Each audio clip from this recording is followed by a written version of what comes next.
Thank you everyone for appearing. I declare open this public hearing of the Standing Committee on Health, Aged Care and Disability inquiry into the Thriving Kids initiative.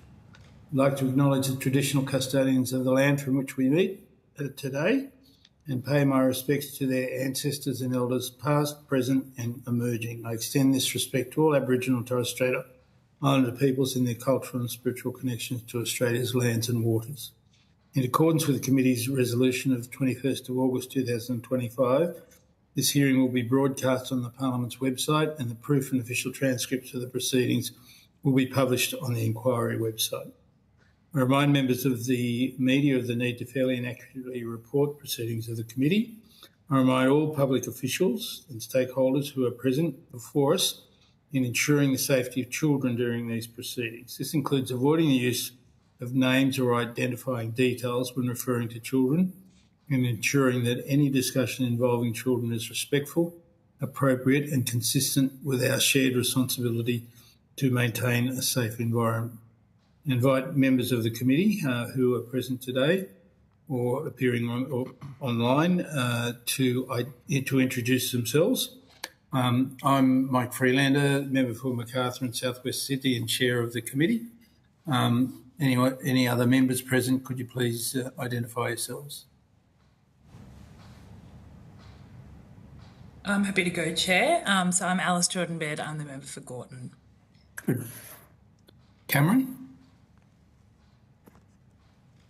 Morning, Cameron Caldwell. I'm the member for Fadden on the Gold Coast. Sophie?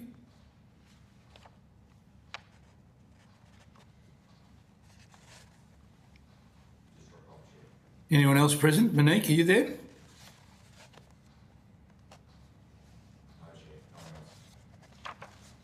No, well, we have quorum, so we'll start. And I recognise, Alice, you have to go reasonably soon. So would you like to start with the questions of the Department of Health? Of course, thank you, Chair, and thank you to the Department for appearing today. I'm really interested in the Thriving Kids Advisory Group that will be co-chaired by Frank Oberclade.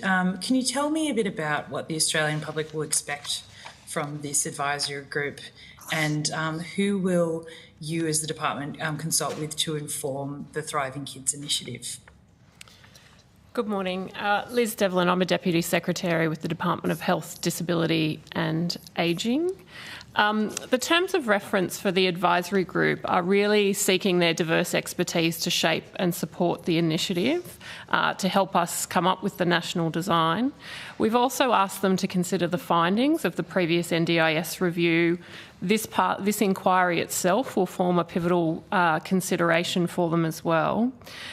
We're really going to take it through 3 phases, and we had our first meeting earlier in the week, which was very much just considering settings within the health setting, which were referred to in Minister Butler's press club speech about the levers within the health system. We also had the opportunity to hear from the Department of Education about some of their disability inclusion support models. So they've really just started to undertake a bit of a stock take and an exploration of the services and supports. We do anticipate that they'll then refine those and provide advice on service models. So we do expect the final advice to think about the service model, how we would monitor and evaluate the program, think about the implementation considerations, also provide advice on the cohort, how we might commission services, and really importantly is how we would communicate this program, particularly to children and their families, and how we would engage with stakeholders. So we are expecting some very rapid work over the next few months until the end of the calendar year. The formal meetings of the advisory group, we do anticipate sort of 3 meetings, and as I said, we had our first one earlier in the week. We are going to plan some deep dives with advisory group members and potentially a small other group of stakeholders. this isn't a large consultation process. It is really a sense of individual experts providing advice to government.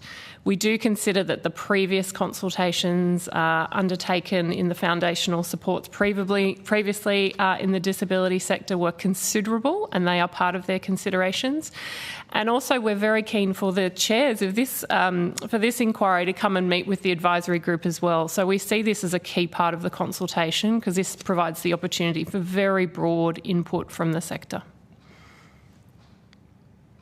That's great. Thank you. It's great to hear that consultation is very much a part of what you'll be doing. I'm sure a very busy a few months for you coming up as well. And great to hear that communication is key, because I know a lot of families, particularly in my electorate, have expressed sort of some concerns about how this program is going to coalesce. So that's really great to hear that that's going to be key to everything you do. I might ask you as well to sort of step back a little bit and ask to provide our committee with an overview of the initiative, the Thriving Kids Initiative as well, including what its objectives and implementation timelines are that you mentioned. In that, I'd love to know a bit more about the percentage of NDIS participants that would be moved to this program, as well as how much funding would be provided to the initiative as well. Thank you. Thank you. I might make some preliminary comments and then pass to my colleagues from the disability component of the department. I mean, I think this has very much come from the realisation that the NDIS growth is unsustainable, and there's an incredibly high proportion of young children on the NDIS, and a sense that families are actually looking for mainstream supports and they can't find them, so that is channeling people towards the NDIS. There was really a sense in the consultations that have taken place as well previously that families may not be served by giving them a budget and getting them to work out how to spend it. So a real desire to think, is there a better way to how to support these children and their families in these early years? We're very conscious also of the need to have a really rigorous evidence base, not necessarily all those sort of hurdles that you might have for the provision of health services usually. You know, the rigour tests we have for things that go into the MBS or PBS are not the same for the NDIS. So we are seeking to increase the level sort of evidence base and rigour in the services that are provided to these families. So there's a very, the numbers of children in the NDIS, 1 in 10-year-olds on the NDIS, that wouldn't be the cohort necessarily for Thriving Kids. There's modelling underway to think about the kids with the sort of more mild to moderate support needs, which would be this cohort. But in essence, it's really to provide people, services that may not be there today because of the growth in the NDIS, and really leveraging the mainstream services we have in health and education and childcare settings so that families can be served in the natural settings where these children sort of, play and grow.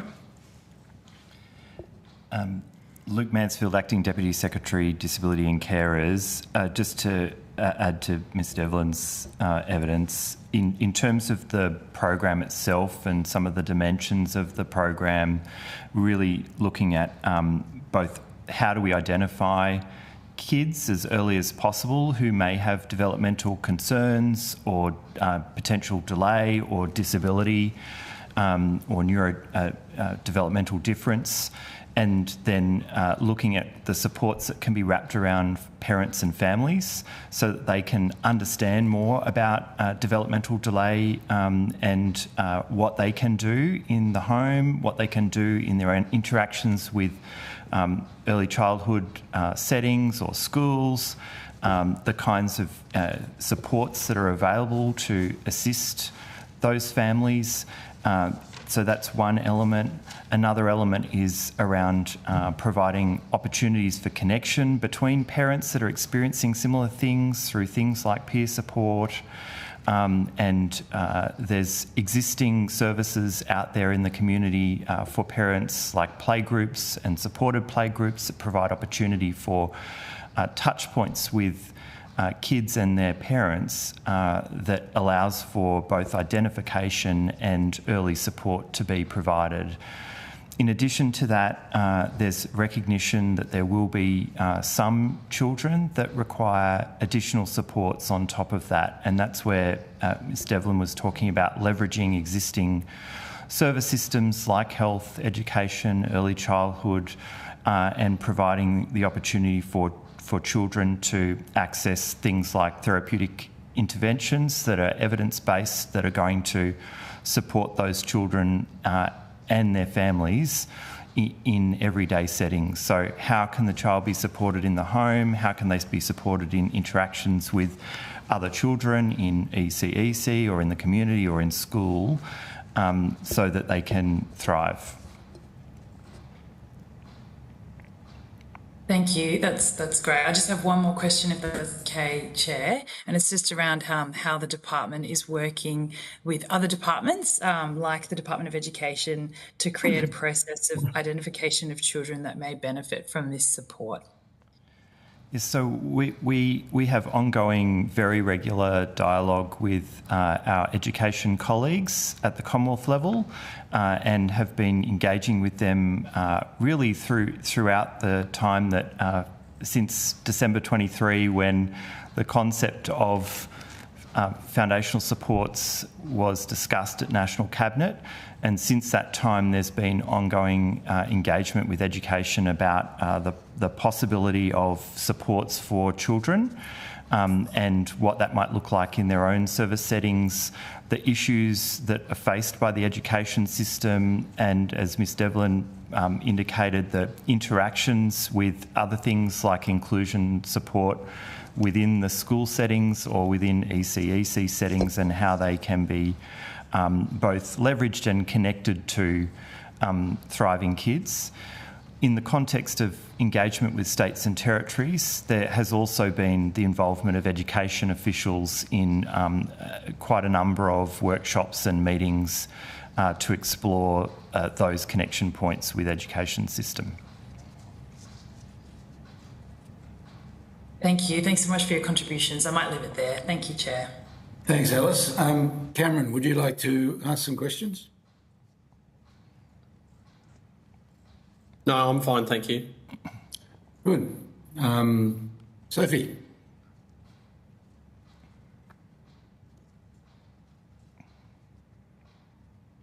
You're muted.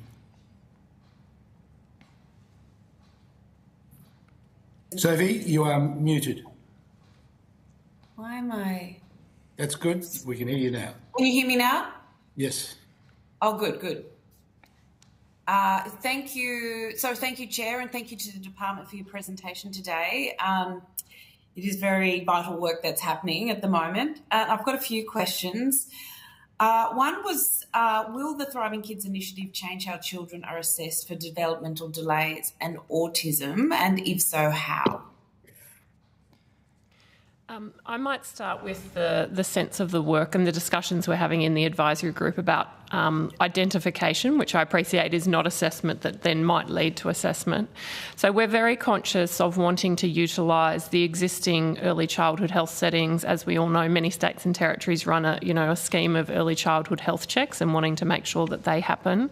We're also considering what opportunity there is to leverage within the MBS scheme for sort of, GP-based checks of children.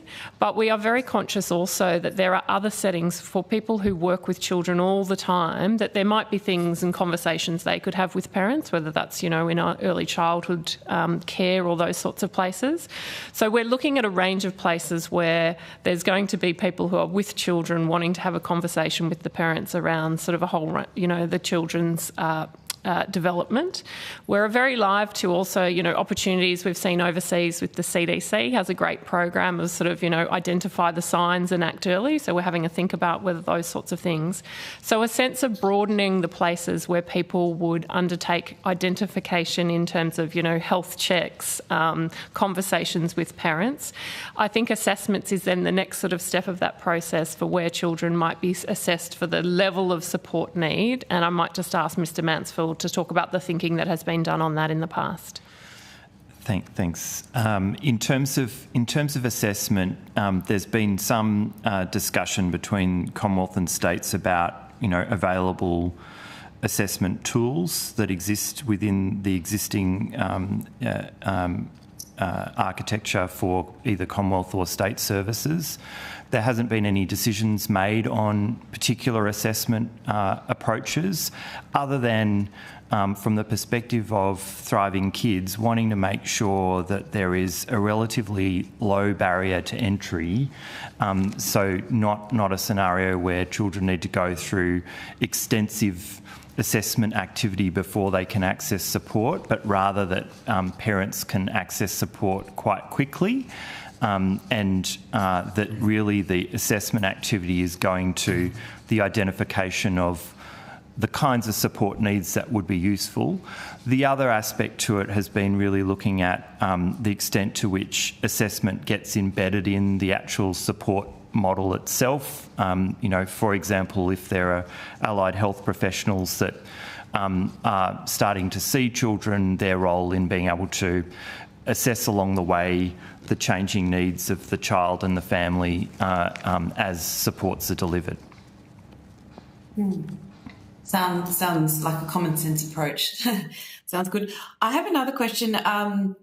Where the committee is currently holding a survey, and it looks like many of the stakeholders are using telehealth for their support, and the average time for support is up to 6 months to a year. Is it that the department would anticipate that these type of waiting times would change once the Thriving Kids initiative is implemented? We are certainly considering the role of sort of digital, online, telephone-based services. You might be aware of the pregnancy, birth and baby service, which is available from 7 a.m. to 7 p.m. for parents of sort of smaller children. We do think there's an opportunity that we can consider that, to think about how it could be used in services in this way. There's a whole range of digital programs. So we are looking at sort of those universally available digital programs, telephone support lines, which would provide sort of more universal access for people.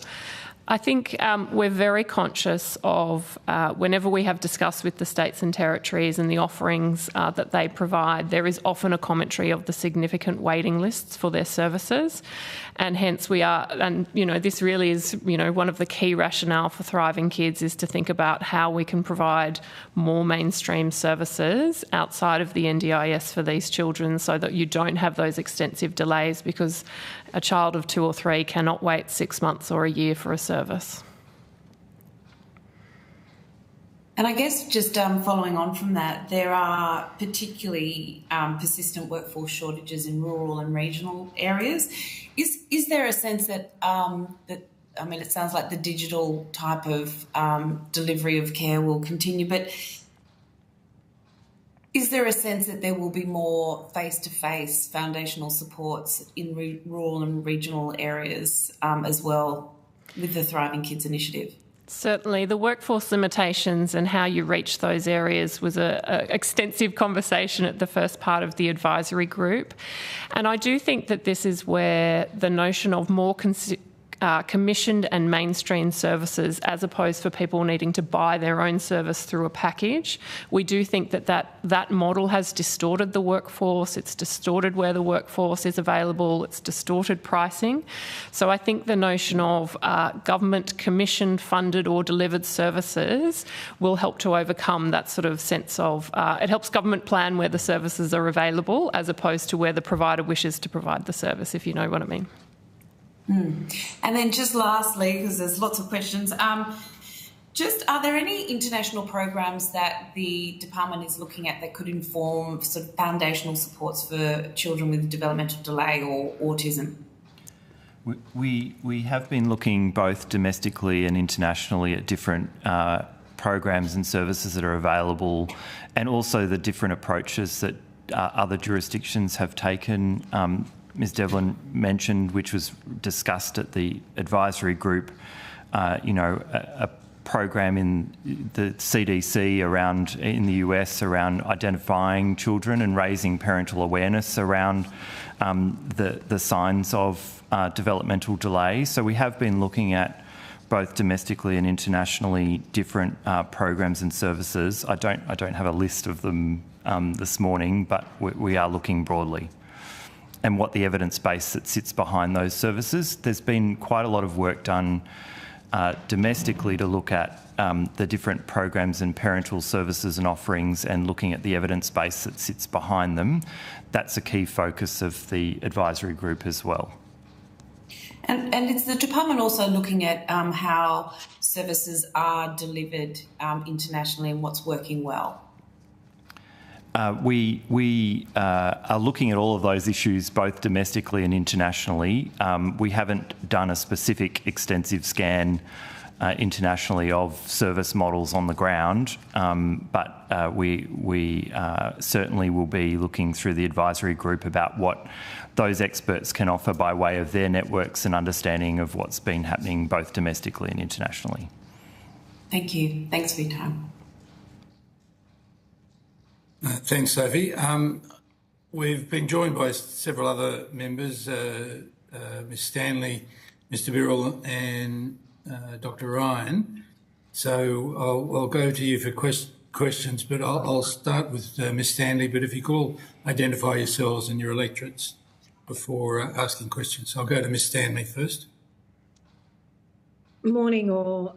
Anne Stanley, I'm the federal member for Werriwa in southwest Sydney.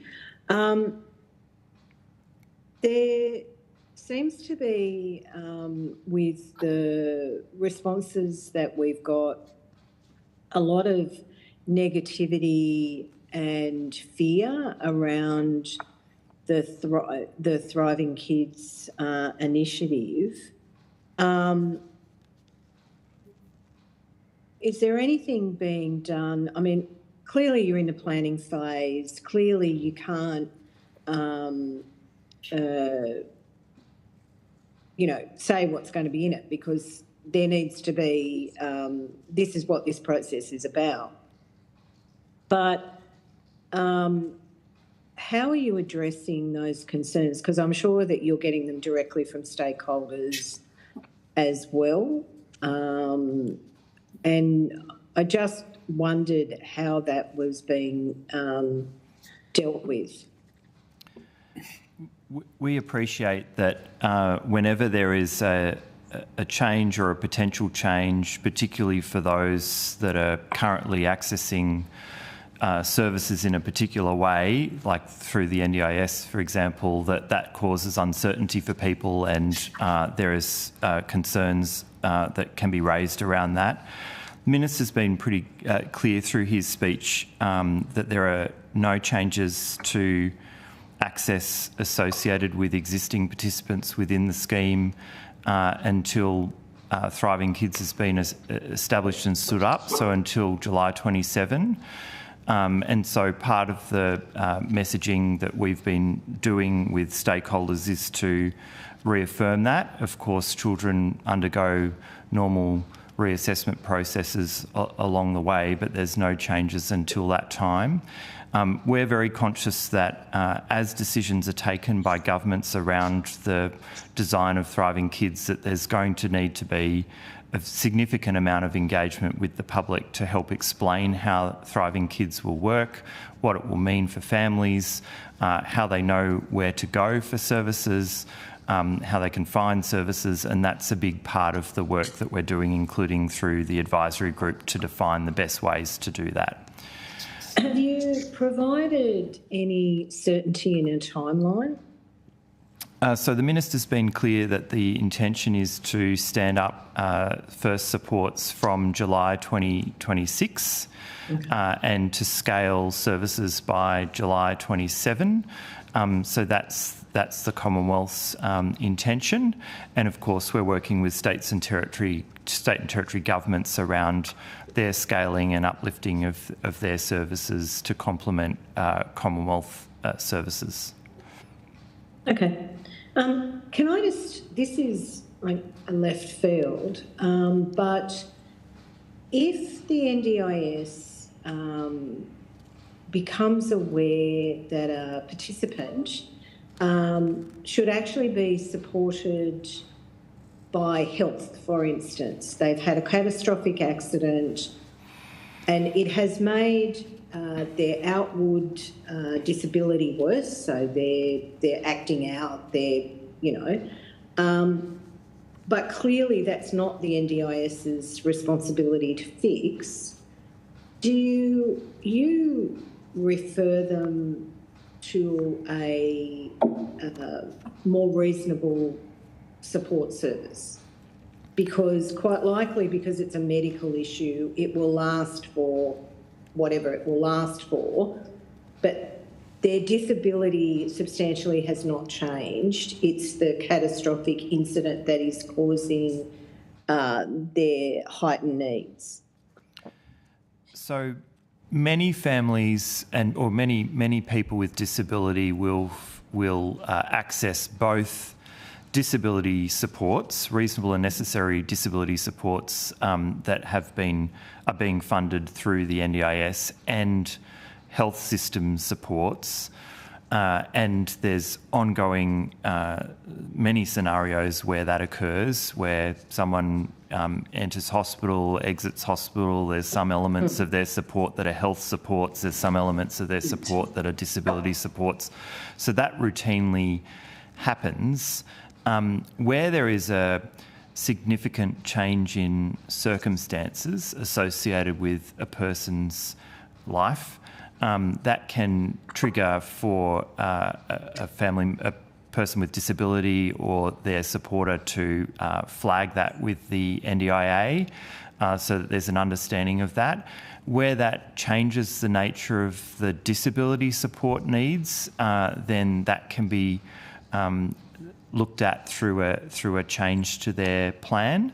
Where it relates to a health need, the person would be advised that they need to access health services in relation to that. Okay, thank you very much. Thanks, Mike. Thanks, Anne. Sam Birrell, would you like to go next? Yes, thanks, Mike.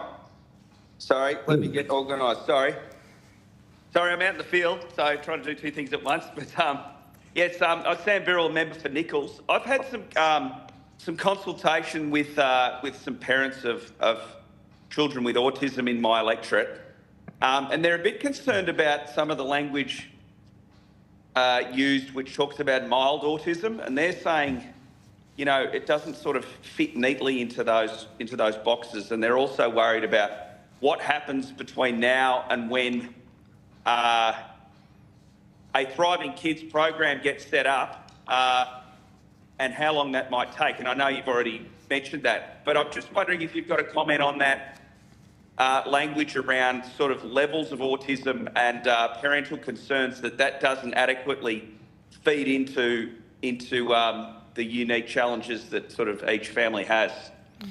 Thanks. So in terms of the way that we're working through the design of Thriving Kids, it's very much looking at different levels of support need, and there's an understanding that autism is a neurodevelopmental difference that is lifelong, that there are people, autistic people with different levels of support need, that can change over time as well, and that's unique to individuals.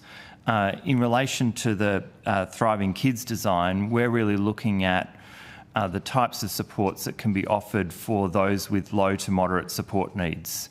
And it's very much understood that those with high support needs associated with lifelong disability, where there's a substantial functional impact, will continue to access the NDIS. Thank you very much. Thanks, Sam. I'll now go to Monique. I also note that we've also been joined by Jodie Balea. Thanks, your Chair. So Monique Ryan, I'm the member for Kooyong in Eastern Melbourne. Thank you for your time this morning. I guess one of the concerns that many constituents are expressing is the fact that they're seeing in the media constantly a portrayal that the government is hell-bent on cutting the cost of the NDIS, but that the government is also really at odds with state governments around who's going to take responsibility for rolling out the Thriving Kids initiative. Are you able to give us any firm idea of where you're up to with the state government, relevant state governments, in terms of any agreements which the federal government has entered into as yet, or any timeline for those sorts of agreements? So in terms of the National Cabinet, obviously agreed that there would be joint work done on joint design, joint implementation, 50-50 funding of foundational supports outside the NDIS. Thriving Kids is very much an example of that. There are ongoing discussions happening with states and territories about the design of those supports and services, and that is continuing as recently as yesterday. So those discussions between officials are happening. There hasn't been an agreement reached at this point, but those discussions are happening. In terms of the nature of the engagement that has happened to date, there's been engagement that's focused on elements of the design itself. There's been engagement that's focused on the kinds of children and families that could benefit from supports outside the NDIS for children aged 8 and under with low to moderate support needs. There's been discussions drawing on the 4,000 people who contributed to the national consultations last year about what some indicators of quality, what a quality service would look like from the perspective of families, listening to what's come out of those consultations from families and people with disability and with lived experience. So they're the sort of domains of work that's been happening between officials, and of course those are ongoing discussions. Right. I guess the concern is that families want, need and deserve certainty. We're in October 2025 and you're talking about rolling a system out from the 1st of July 2026, but you're not able to give us any certainty around the timeline for firm agreements between the federal and state governments at this point in time. Is that fair to say? The intention is very much, the desire from the Commonwealth is certainly that the agreement is reached by the end of the calendar year. We are conscious that next year some states go into sort of caretaker mode, so there is obviously a compelling reason, both from the practicality of ensuring the programs are stood up in time, but also reaching agreement. So we are pedalling as fast as we can to work towards the end of a calendar year for agreement with the states and territories. It seems incredibly unlikely that you'll be able to reach that agreement by the end of this year, realistically. That is certainly what we are working towards. These are not, these not entirely new discussions. Obviously, this started from National Cabinet a few years ago. So it really is working on the work that, building on the work that has happened over the past few years.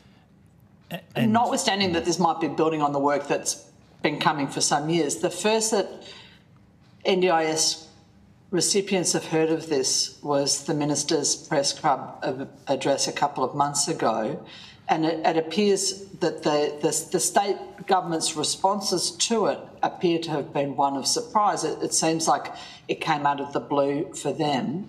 I guess I just, if I could ask this again in a slightly different question, how do members of Parliament like myself give our constituents certainty about these timelines when they're not really forthcoming from the federal or state governments? Well, I think the Minister was quite clear in his speech that the desire is that the programs start from July 2026 with full ramp up by 2027, and that would be the timing of any access changes to the NDIS. So I think that has been articulated by the Minister. Okay. To what extent would we need to have firm costings for any plan out of the Thriving Kids initiative before the state and federal governments are able to enter into firm agreements around the rollout of the program? So the commitment to date has been a 50-50 split between the Commonwealth and the states. And so part of the agreement will be reaching satisfaction from all parties on what the Commonwealth component looks like and what the state and territory component does. So we anticipate that that will be part of the negotiations and the agreement. And you're anticipating that that would be part of the agreements that would be reached by the end of this calendar year? Yes. Okay, thank you. Thank you, Chair. I've got no more questions. Thank you, Dr. Ryan. Jody, we might go to you.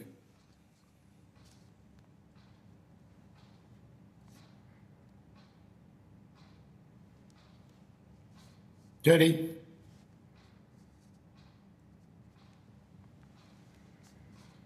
Well, we might wait a little bit longer for Mr. Blair. I have a number of questions, and once again, thank you very much for appearing. Some of the questions I'm going to ask, I recognise you may not have the answers to, so don't feel bad about that.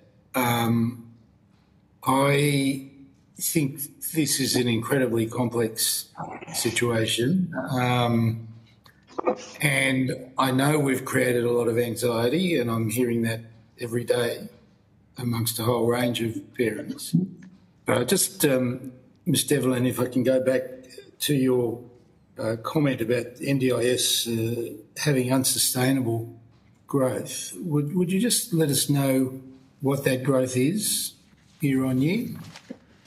Yes, so the team might have more detailed data, but my understanding, the NDIS growth has been at something around 26%. So it is well beyond the growth in the population that has a disability. It's well beyond the growth in health service, expenditure growth. So it does seem to be an extraordinary amount of growth. We are seeing that sort of particularly 50% of the new entrants to the NDIS are young children. And so a sense that that is possibly unsustainable growth of 26%, and a sense that a more reasonable about might be trying to get that towards 8%. So we want it down, even 8% seems like a lot. In 23-24, the growth rate was 18.9%, Chair, and it has been coming down through reforms that the government has initiated over the course of the last term and continuing this year, and part of the legislative reform that passed the Parliament in 2024 goes to ensuring that the scheme can be sustainable, and there's ongoing reform associated with that to continue to impact on the rate of growth.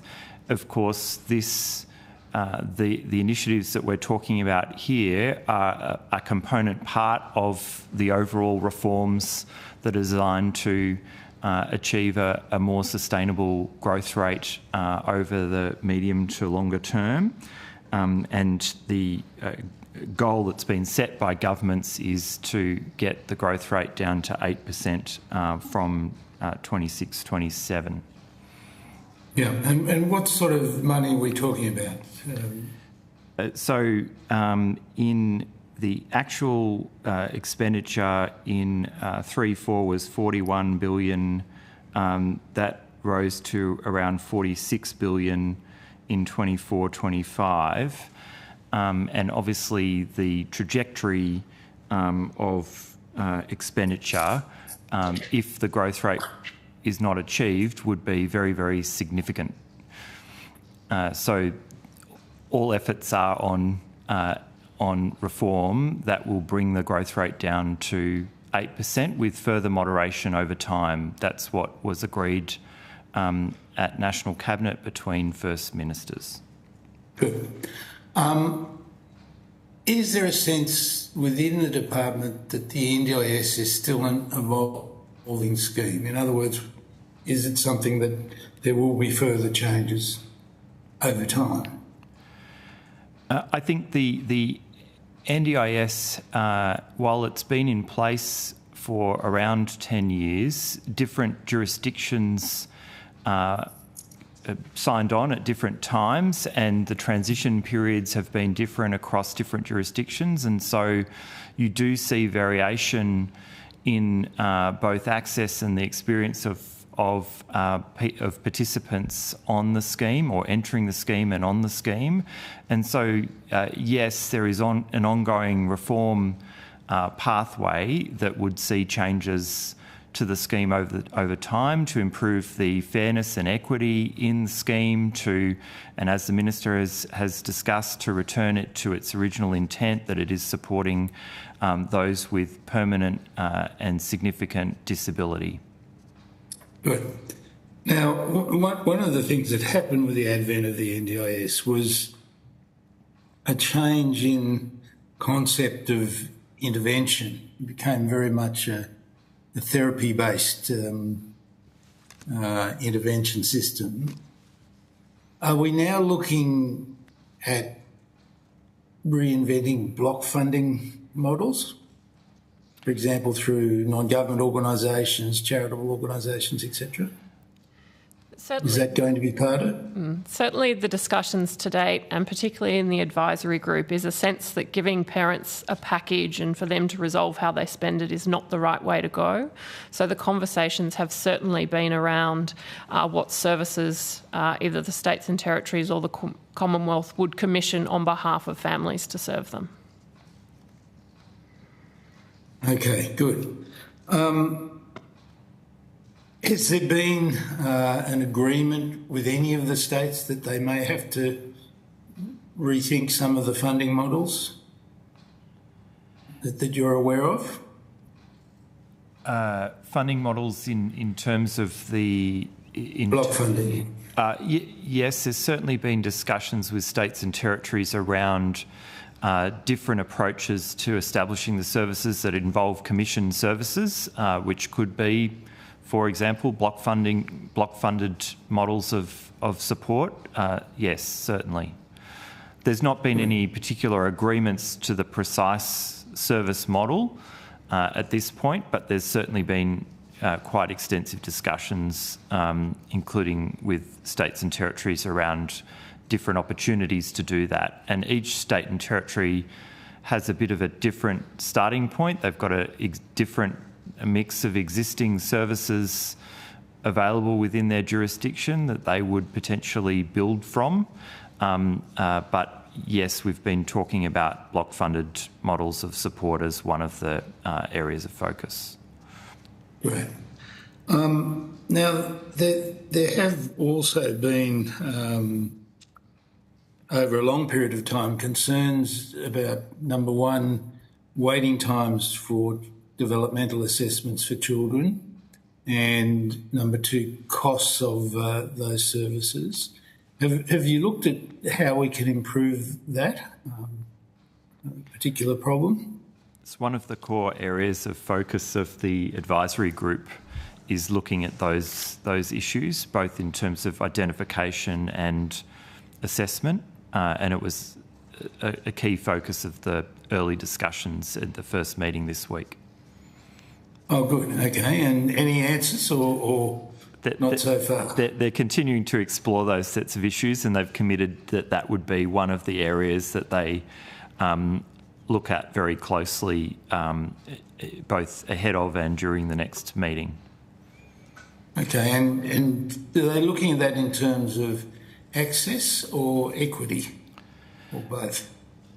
So both. So the discussions that have happened to date were really around trying to leverage multiple different channels for identification, and Ms Devlin spoke to some of those earlier. So child maternal health services, potentially 3-year-old health checks through general practice, looking at identification occurring because EC educators have the skills and knowledge to identify that there's something that's different about a child compared to peers. So leveraging all of those different methods. And then there's been also discussion about assessment activity, and from an equity perspective, as well as what's going to be effective for this type of service system. Great.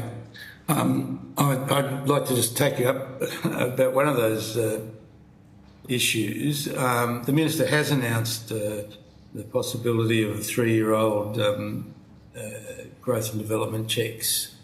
And I wonder who came up with that time frame, because from a paediatric point of view, I think most people would think that around the age of 2 is probably the most important time, the end of the first 1,000 days, and whether any consideration has been given to that being the time rather than 3.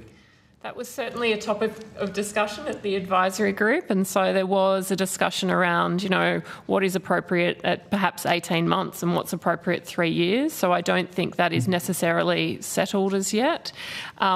Certainly a sense we're very conscious of the good programs the states and territories run, but children do drop out of them. When we look at the state and territory data, quite often the children have dropped out of the reach of the local maternal and child health service by 6 months, a year of age, and then sometimes they are picked up again in the state system for the preschool or preparation for school check at 4 years. So a real sense that there is, as you say, sort of something between the 1 year and 4 year mark, and a sense that the topic of discussion was also that regularity is important as well, not just sort of, a once off. So that's certainly been a topic, whether it's 18 months, 2 years, 3 years, but just that sense of how you encourage health checks at regular intervals. Great, thank you. Look, I do have a number of other questions, but I might just pause my questions now. And we've been joined by Jodie Belair. So, Jodie, would you like to ask some questions? Thanks, Mike. Sorry, I've been having IT trouble, so I couldn't respond earlier on. I think the question for me is about how... Sorry, would you mind just identifying yourself and your electorate first? Oh, sorry. Jodie Belair, Federal MP for Dunkley. It's certainly an issue of thriving kids. The concerns that we've heard from local residents has been significant worry about children getting the right supports when they need them. I think for me it is, how do we support the system? I've heard about the early childhood education check and the preparation for a school check, which are great little checks at different points in time, without putting more pressure on the state system and education. Is there a capacity to build checks in through the primary school years to ensure that the children that are needing the support throughout those early years and primary school are getting that support in a more timely manner? So has there been further consideration about those checks being more regular, I suppose? I think there's definitely work that will happen as part of the advisory group to look at the whole continuum of children, right from young children through till 8 years of age. So that's the scope of children that are intended to be supported through Thriving Kids. And so there will be a look at that, including the interactions with school systems. As you rightly identified, there is an appreciation that we need to be careful in the context of school systems about what's being asked of teachers. And so this is not intended to ask more of teachers in that regard, but more to look at the other interactions through Thriving Kids that can happen that may involve teachers, but not asking them to do more. Thanks.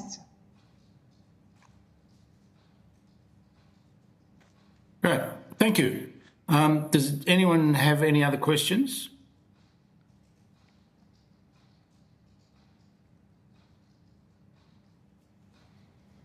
I've got a couple more.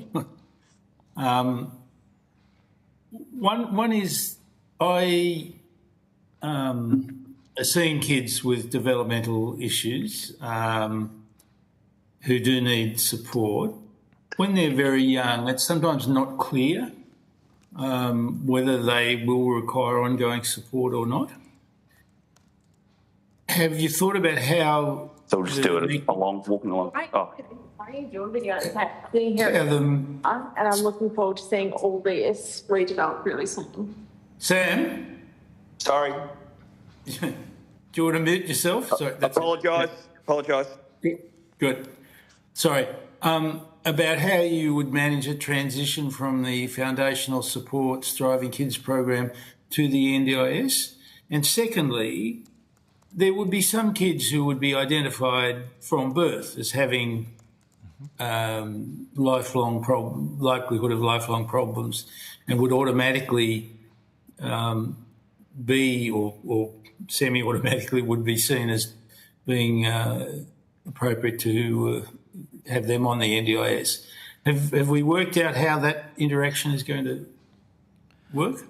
Certainly, we've been looking, Chair, at the continuum of support that families and children need, and recognising that there are a number of different groups within the overall children that might benefit from Thriving Kids. For those children, as you identified, that have lifelong disability that's identified from birth, where that requires significant ongoing support, then they would be able to go and seek access to the NDIS at that time. We're not envisaging that they would need to, if you like, pass through Thriving Kids in order to get access to the scheme.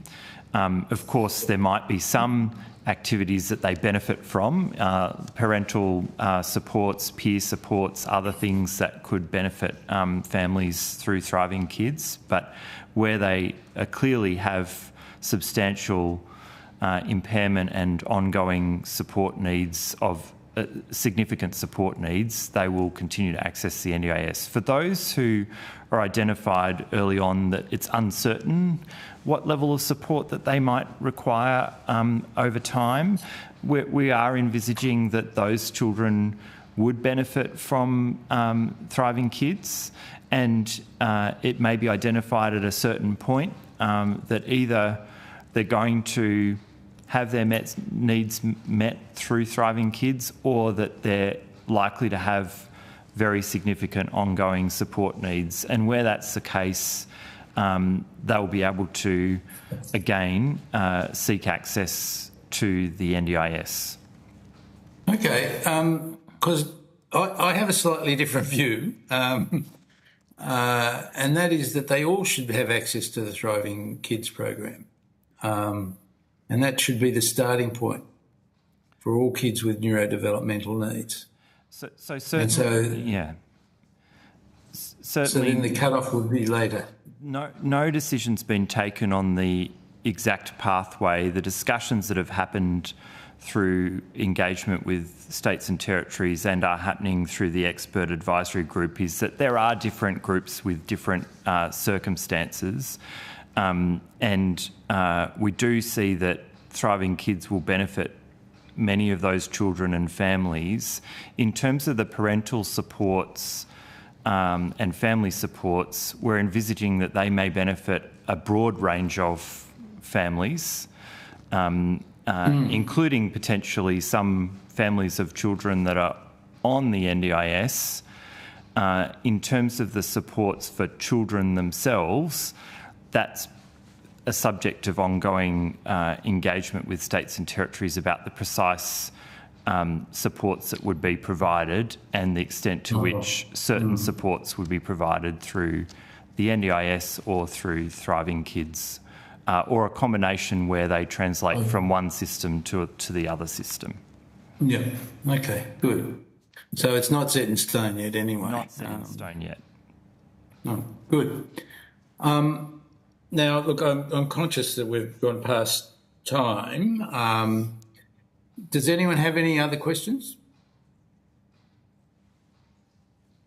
I don't want to keep you too long today, but could I ask, would you be prepared to come back and talk to us at a later date as we get some further sort of clarification of where this is all heading? We would Very happy to. We would very much welcome that. And I know Minister Butler is also very keen for, the chair of this committee to meet with the advisory group, because we're conscious you are getting a lot of representation, some really good feedback from the community and the sector. And the advisory group would really welcome your inputs from all you have heard. Yeah, no, we would certainly love to do that. And yes, we are getting a lot of input. And I think part of the issue is that we have created significant anxiety, and we have to acknowledge that and have to make sure that we do deal with that. And I think that this is an evolving situation, and we have to be prepared to listen to everyone and be prepared to maybe even change our views as time goes on. We would love to interact with the advisory committee, and perhaps that's something we will speak to the Minister about and try and organise sooner rather than later. But it would be great if you could come back and talk to us as things are evolving. And, thank you so much for your time today. Mike, is it possible for me to make one last comment? Just very briefly. Of course. Thank you. Look, just Dr. Scomp's asked a question, and it's been alluded to in the funding. But can I just emphasise the challenges we have in rural and regional Australia with staff shortages? There's already a teacher shortage in Victoria. Any Thriving Kids program has to come with extra funding for classroom supports and not put more pressure on the existing education system. That's something that's coming through loud and clear from schools, not only in my electorate, but from across rural and regional Australia. So there's some concern about that. Dr. Scomp's asked a question, and I thank her for that, but if I can emphasise that point, that's causing a lot of concern, particularly out here in the regions. Yeah, thanks, Sam. I think we all recognise that equity of access includes rural, regional and remote areas very much. And outer metropolitan, I would say, as well. That's my bias. Thank you so much for appearing today. It's been very valuable, and thank you for giving us your time today. And we hope to talk to you again in the not too distant future. So thank you. Thank you. Thanks, Chair. Any comments you'd like to make about what we're doing? No, thank you. We're just very much looking forward to seeing all the inputs you get. It will be very valuable to us. Great. Thank you.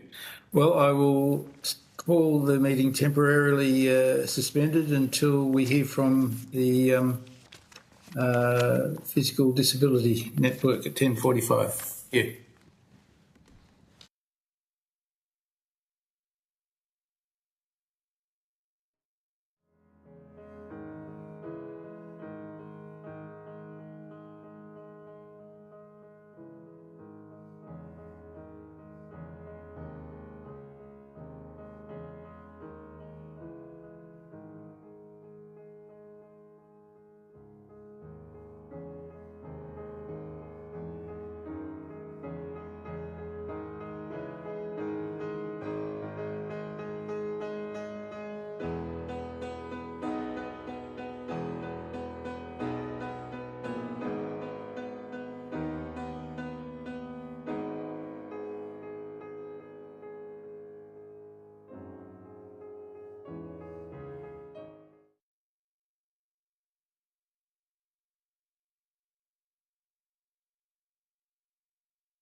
our public hearing of the Standing Committee on Health, Aged Care and Disabilities Inquiry into Thriving Kids. I have already acknowledged country. Just for Mr Muir's benefit, in accordance with the committee's resolution of 21st of August 2025, this hearing will be broadcast on the Parliament's website, and the proof and official transcripts of the proceedings will be published on the inquiry website. I remind members of the media the need to fairly and accurately report the proceedings of the committee. I remind all public officials and stakeholders who are present before us in ensuring the safety of children during these proceedings. This includes avoiding the use of names or identifying details when referring to children, and ensuring that any discussion involving children is respectful, appropriate and consistent with our shared responsibility to maintain a safe environment. I would now like to call,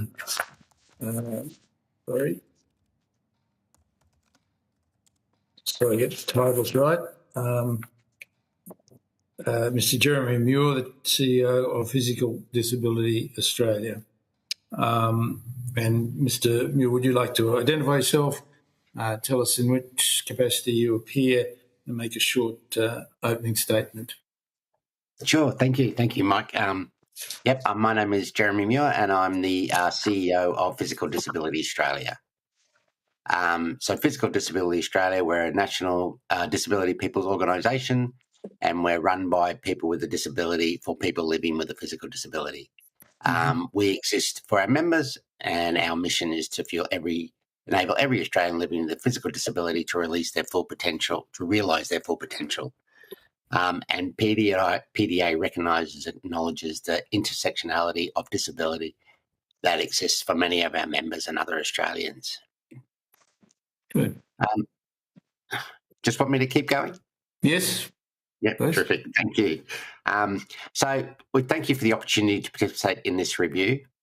Early childhood is an essential period of a child's life, requiring engaging environment and nurturing care to support and facilitate development. Children with disabilities risk missing out on the care and stimulation they need in early years due to an increased exposure to factors that make them more vulnerable.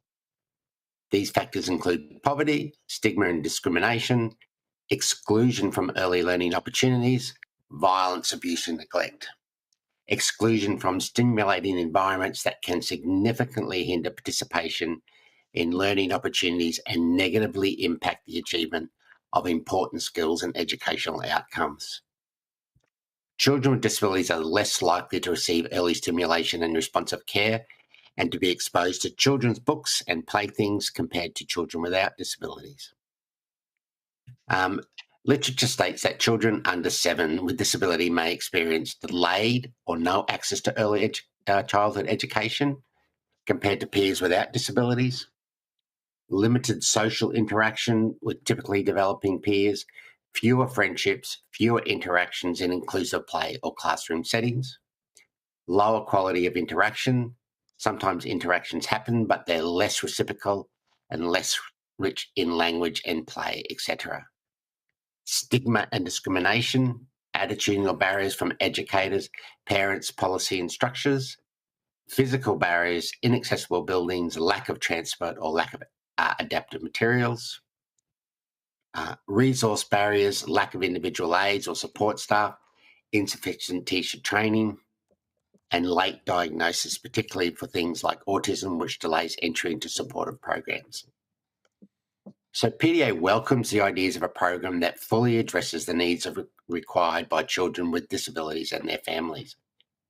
However, the disability community is concerned there is a current misalignment of reforms that may be jeopardising the children's rights to safety, inclusion and ongoing support. Children are currently being reassessed before alternative supports are in place, raising a real risk that those aged over 9 may be overlooked by the NDS and Thriving Kids. We would ask that action is required from the Australian government to fulfil its commitments under Australia's Disability Strategy and the UN Convention of Rights of People with Disabilities, ensuring all children have access to support they need. Members of our community are concerned that the inquiry may be the sole chance for genuine consultation on thriving kids. And there is a worry that thriving kids could be rolled out as the only support system, with existing supports removed before a thorough evidence-based evaluation of the initiative has taken place. Concerns are raised that the inquiry represents the only opportunity for input onto thriving kids. And community members fear that the program could become the single support framework, with other supports discontinued prior to comprehensive evaluation. A community has emphasised that supports delivered through Thriving Kids should be personalised, neuroaffirming, and move beyond superficial behavioural approaches. Choice, control, and guaranteed access to supports are essential. There is a strong desire for Thriving Kids to include a range of therapies such as occupational therapy, occupational speech, psychological and physical therapy. It is also vital that supports options are tailored for specific needs, particularly for First Nations, LGBTIQ2+, multicultural and regional and remote children living with a disability. Feedback from our community highlights that receiving support across various sectors and providers like schools and community health services can result in inconsistencies in both quality and accessibility. So to address this, we think it's crucial that a robust quality insurance and accountability measures. Good. All right, I might stop you there and we'll open up for questions. Dr. Ryan, would you like to ask any questions? Yeah, thank you very much, and thank you for appearing in front of us today. I'm really interested in your comments around concerns regarding late diagnosis. Would you be able to give us any insight into the experiences of the individuals that you represent with respect to any challenges that they've encountered in that regard? Yes, sure. So if you're talking about children who might become identified as neurodiverse, autistic, ADHD, then accessing health professionals where a diagnosis can be made can happen at a time that is much later than would benefit the child and the family, particularly if you're First Nations, particularly you're living in rural or remote areas, or even sometimes regional areas where there's a lack of specialists who can actually make diagnoses. So we all know that early intervention for children is the best way forward. But if you're not receiving a diagnosis until you're 4, 5, 6, 7, 8, then some of the therapies that you would benefit from, you've missed out on. And we all know the earlier that supports can be put in place for the children, the better. Yeah, agreed. So do you have any recommendations as to how perhaps the federal government, but also the states and territories, could address this issue, Mr. Muir? Yeah, well, there's a lot of answers there. So, I mean, it's about aligning the support ecosystem, isn't it? About aligning it, making sure that whoever has responsibility for implementing Thriving Kids, that they do so in the ecosystem where it's covering all areas. So if I live in a remote part of Queensland, I don't have to travel 500 or 1,000 kilometres to get the diagnosis and support that I need. So it's not just about it being rolled out in major centres in major cities. It's about being rolled out across the states, because otherwise kids are just going to continue to fall through the gaps. Agreed. So equity is a really important issue, and that includes the metropolitan and regional and rural settings. I guess the other thing, we just had a discussion with some representatives from the federal government who were suggesting that they envisaged a dual system where children who were easily identifiable from a very early age as likely to have a very significant deficits would go through one pathway, whereas children with relatively anticipated from the onset to have mild or moderate deficits might go into the Thriving Kids initiative. Can I ask you, what's your thoughts about that? Do you think, that it's reasonable to have two parallel pathways, or would it be your preference that everyone goes into the same system at the onset of their engagement with the support system? Yeah. Look, can I answer that perhaps with a little different take on it? If you're a child in your family, you have who has a diagnosis, and whatever that may be in relation to requiring support, then I don't think the families care about which strand they're directed into. And if we're talking about the language around mild, moderate, or severe, if you're a person living with autism, or you're living with a neurodivergence or any type of disability, you don't refer to yourself that way. And what families want to make sure they get for their children is the right level of support. So being directed, and then who decides and what process does that child and family need to go through to decide that, oh, no, I think they belong down this stream. Oh, no, and then what happens then is if someone questions that diagnosis, or questions that mild or moderate, families want to ensure that their children get the support that they need. They don't care about the pathway. They just want it to be the appropriate level of support for their child. Yeah, great. Thanks, Chair. I'll leave it there. I might come back later if there's time. Thank you. Good. Jody, would you like to?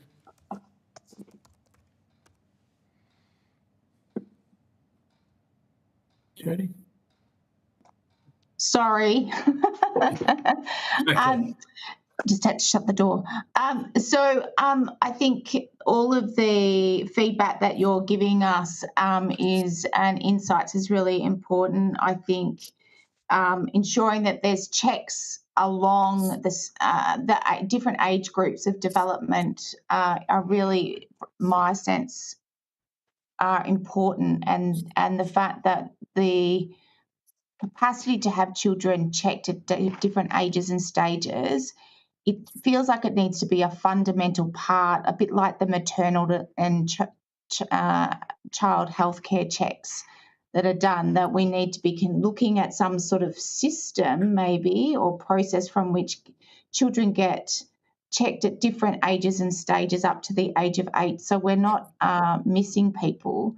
And certainly the issue of access across rural and remote communities is very, very important.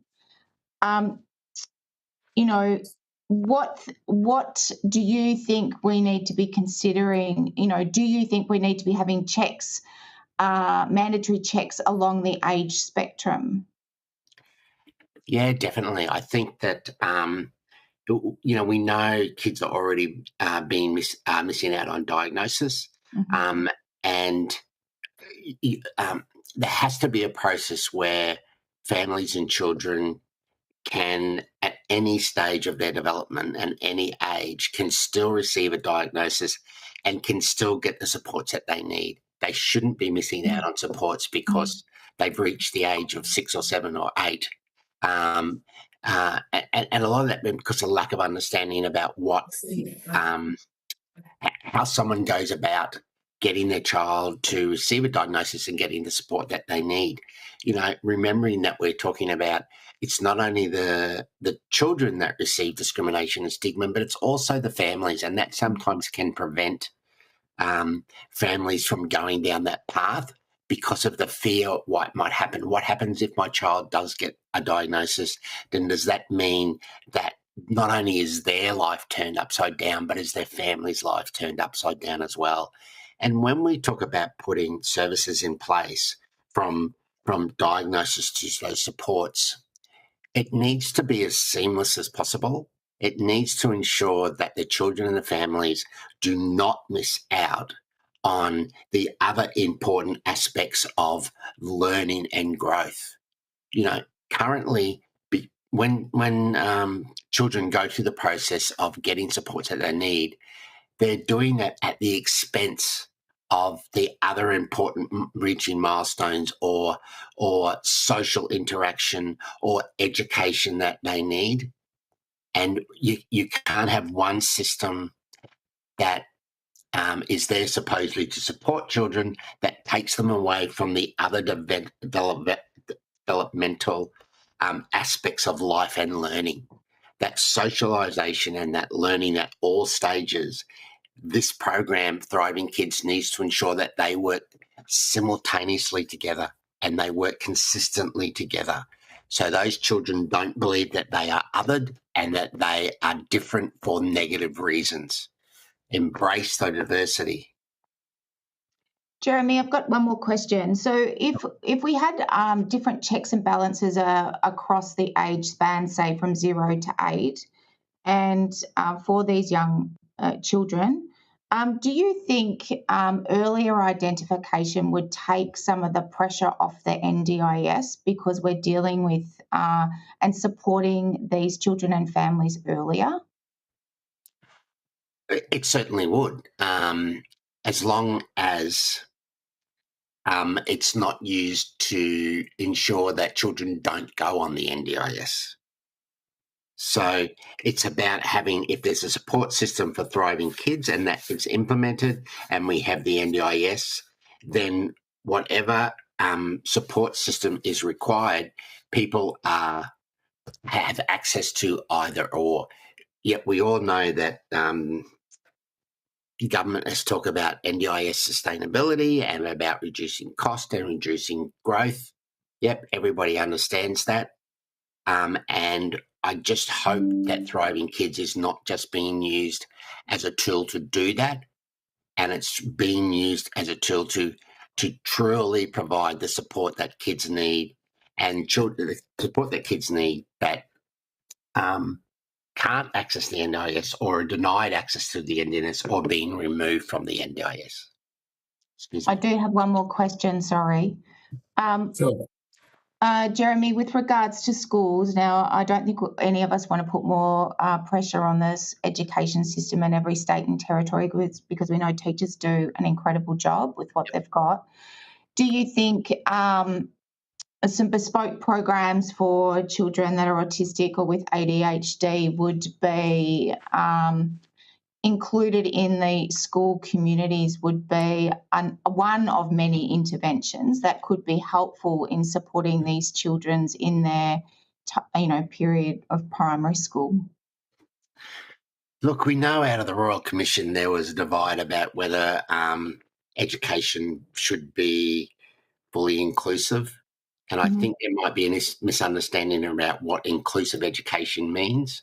And inclusive education doesn't necessarily mean that everybody learns in the same classroom.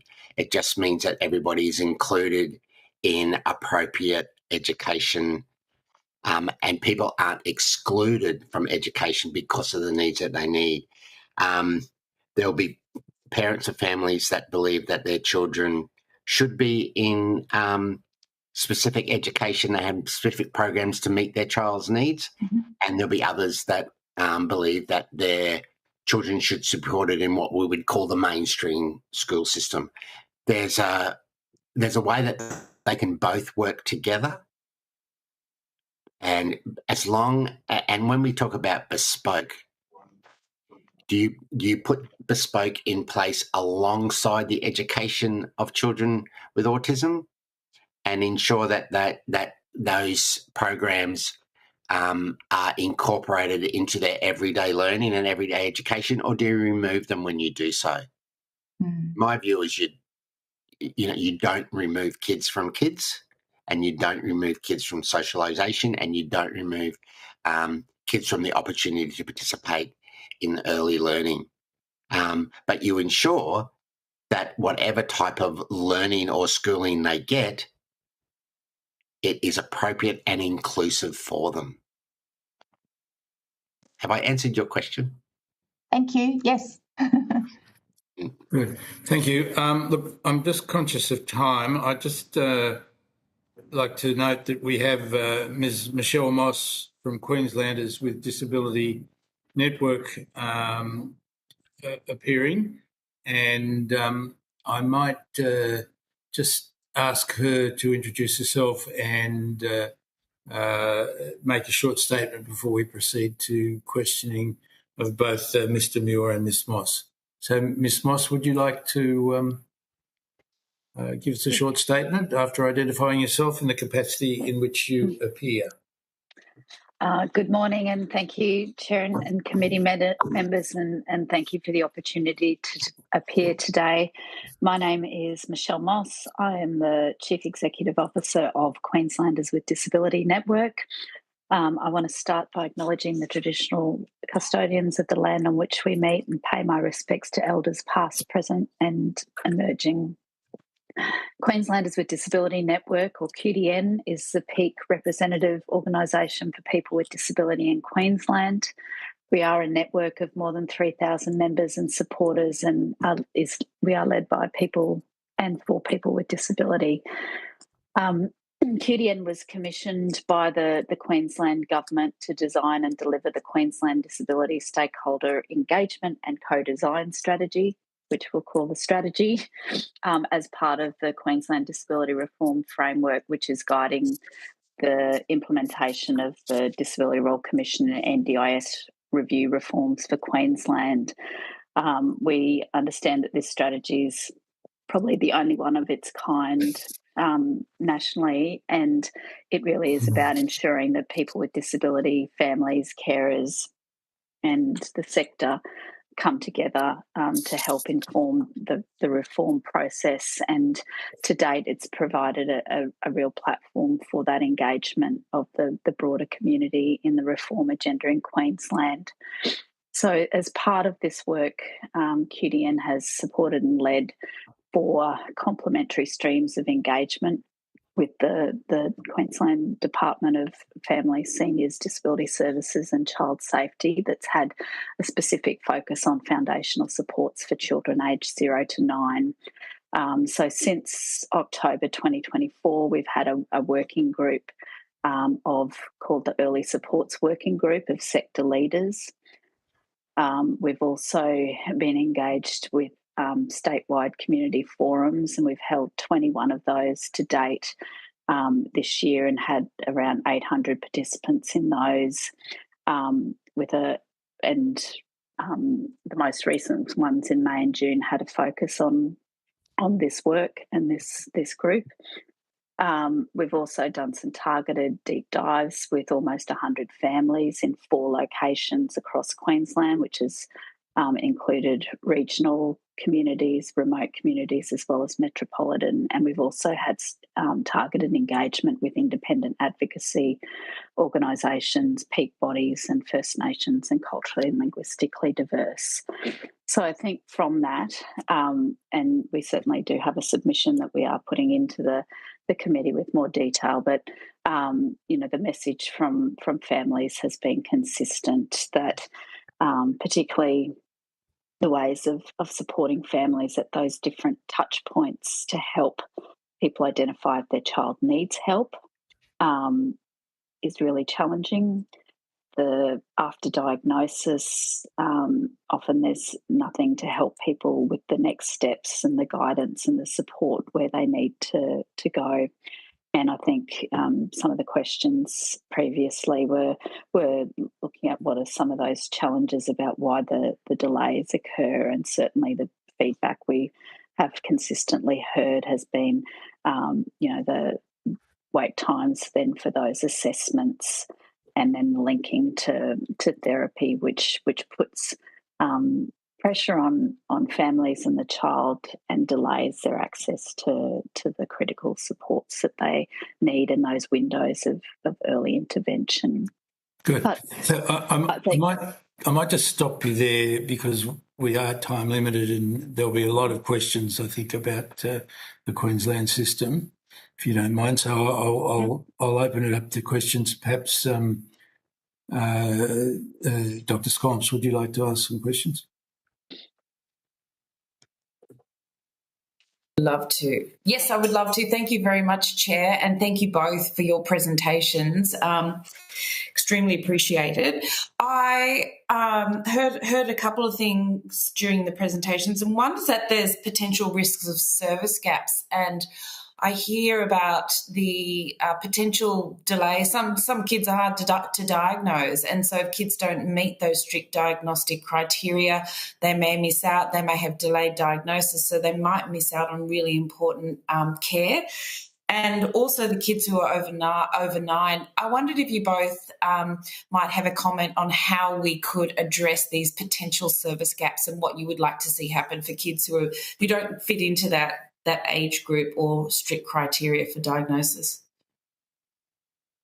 I think I'm happy to go first, and I would say that I think part of the planning certainly needs to take into consideration what happens for kids after 9, and I think we can't have a situation where that is the cliff that is there, and we don't have that equitable access to those ongoing supports, because I think to some of the questions before about parallel systems and things, I think it needs to come back to need, and it needs to come back, children will have different levels of need, and some may require less intensive supports, and there may be other times of particular transition points in a child's life, particularly, if we look after 9, that moving from primary to high school education and the transitioning out of school are often critical points in that transition period.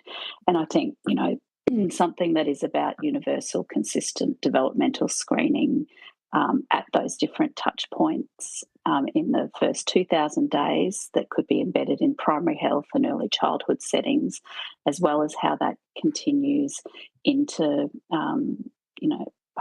the sort of early primary schooling years is critical. Mm.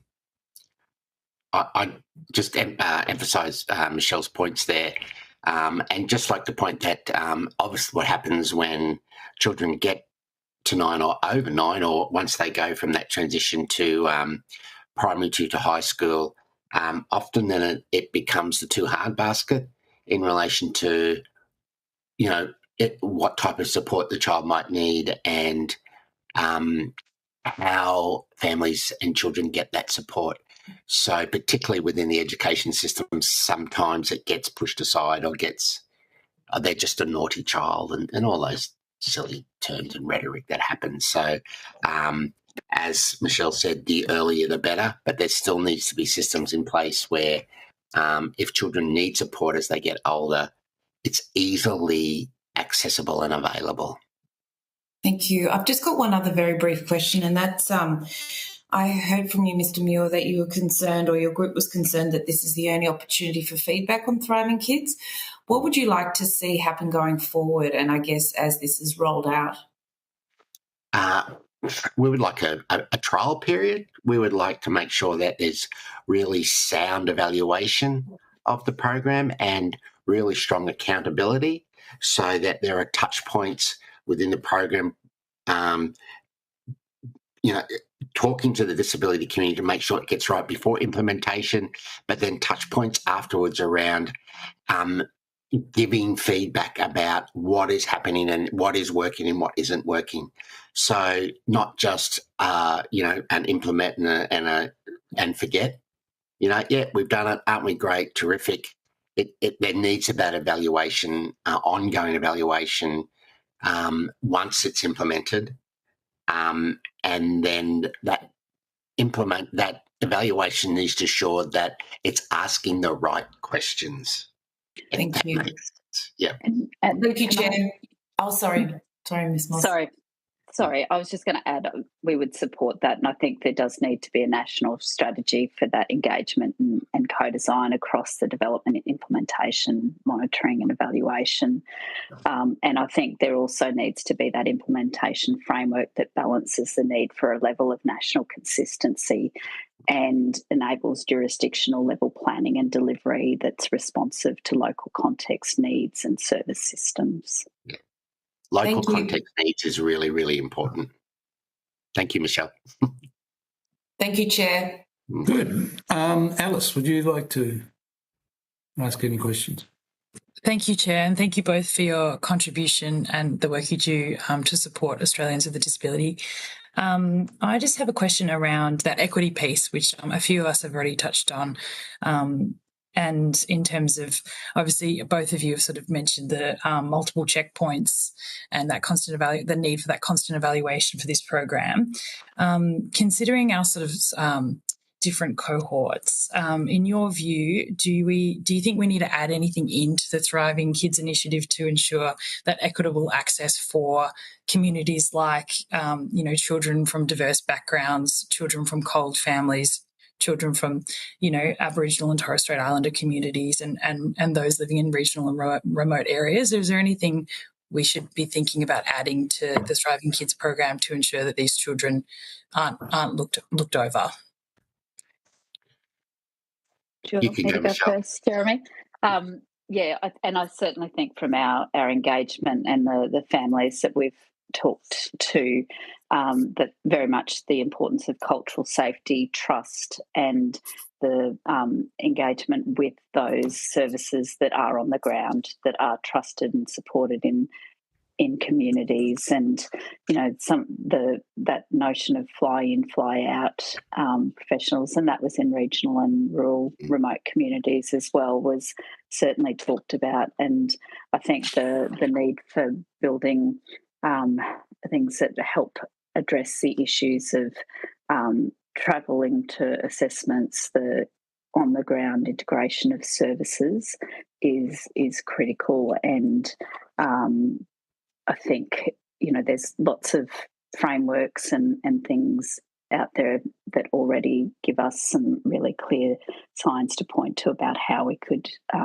do that well.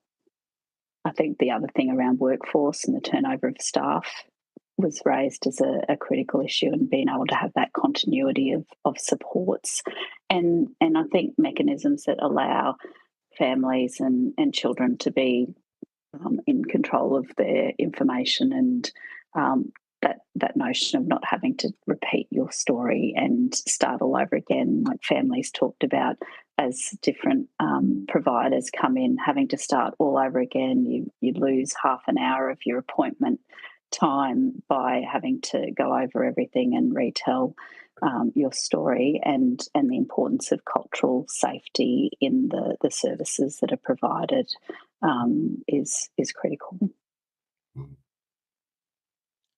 Can I just add that, thank you, Michelle, that that intersectionality of all those areas, there will be people that live remotely and regionally that are culturally diverse, that belong to the LGBTI community, that will have more than one diagnosis. So having that awareness about that those people are not don't fit into just one category is really, really important, particularly when you're talking about upskilling workforce and that workforce capacity in around addressing, again, the individual needs around those people. Michelle's right in relation to having worked previously in the Northern Territory, the remoteness and staff, the turnover of staff, had such a high impact on the way that people didn't receive timely, appropriate services. And that's an issue that's, looked at trying to be addressed in lots of different ways. And we know that people accessing the NDIS still struggle with those issues, and there's lessons that can be learned around how that has or hasn't worked when you're talking about putting Thriving Kids into place.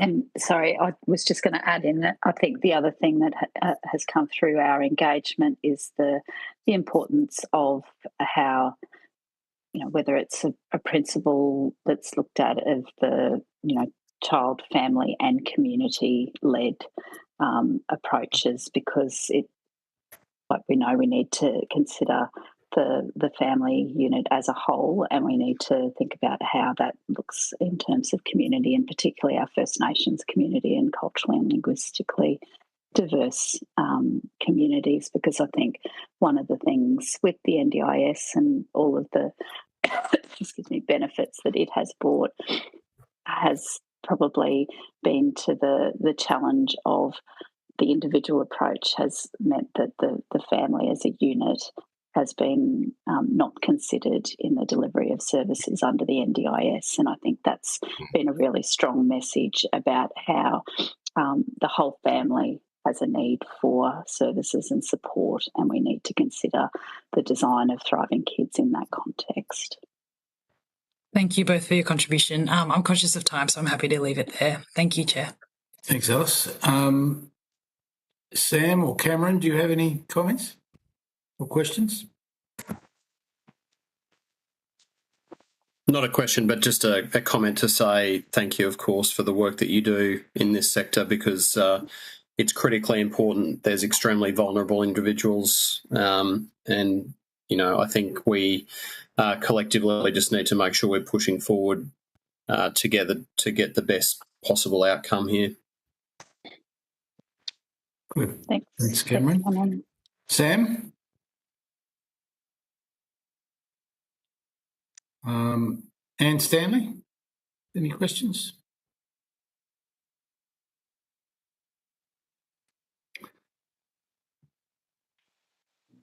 Well, I might ask a few if I can. We're very concerned about equity of access, and one of the prime problems we have in many areas, but particularly in outer metropolitan Sydney, which is where I'm from, is access to paediatricians. And that is a huge problem around the country. What other problems are there in equity of access to supports that you can list? And if you'd like to take that on notice and send it to us later, I'm happy to hear that. But we are trying to address the issues of access and equity of access to supports as a primary concern. So perhaps, Ms Moss, you'd like to go first on that? Yeah, thank you, Chair. I think from our engagement, we've certainly, and you know, it's been part of all the reviews, the thin markets in rural and remote areas, particularly around allied health, in addition to paediatric and paediatricians.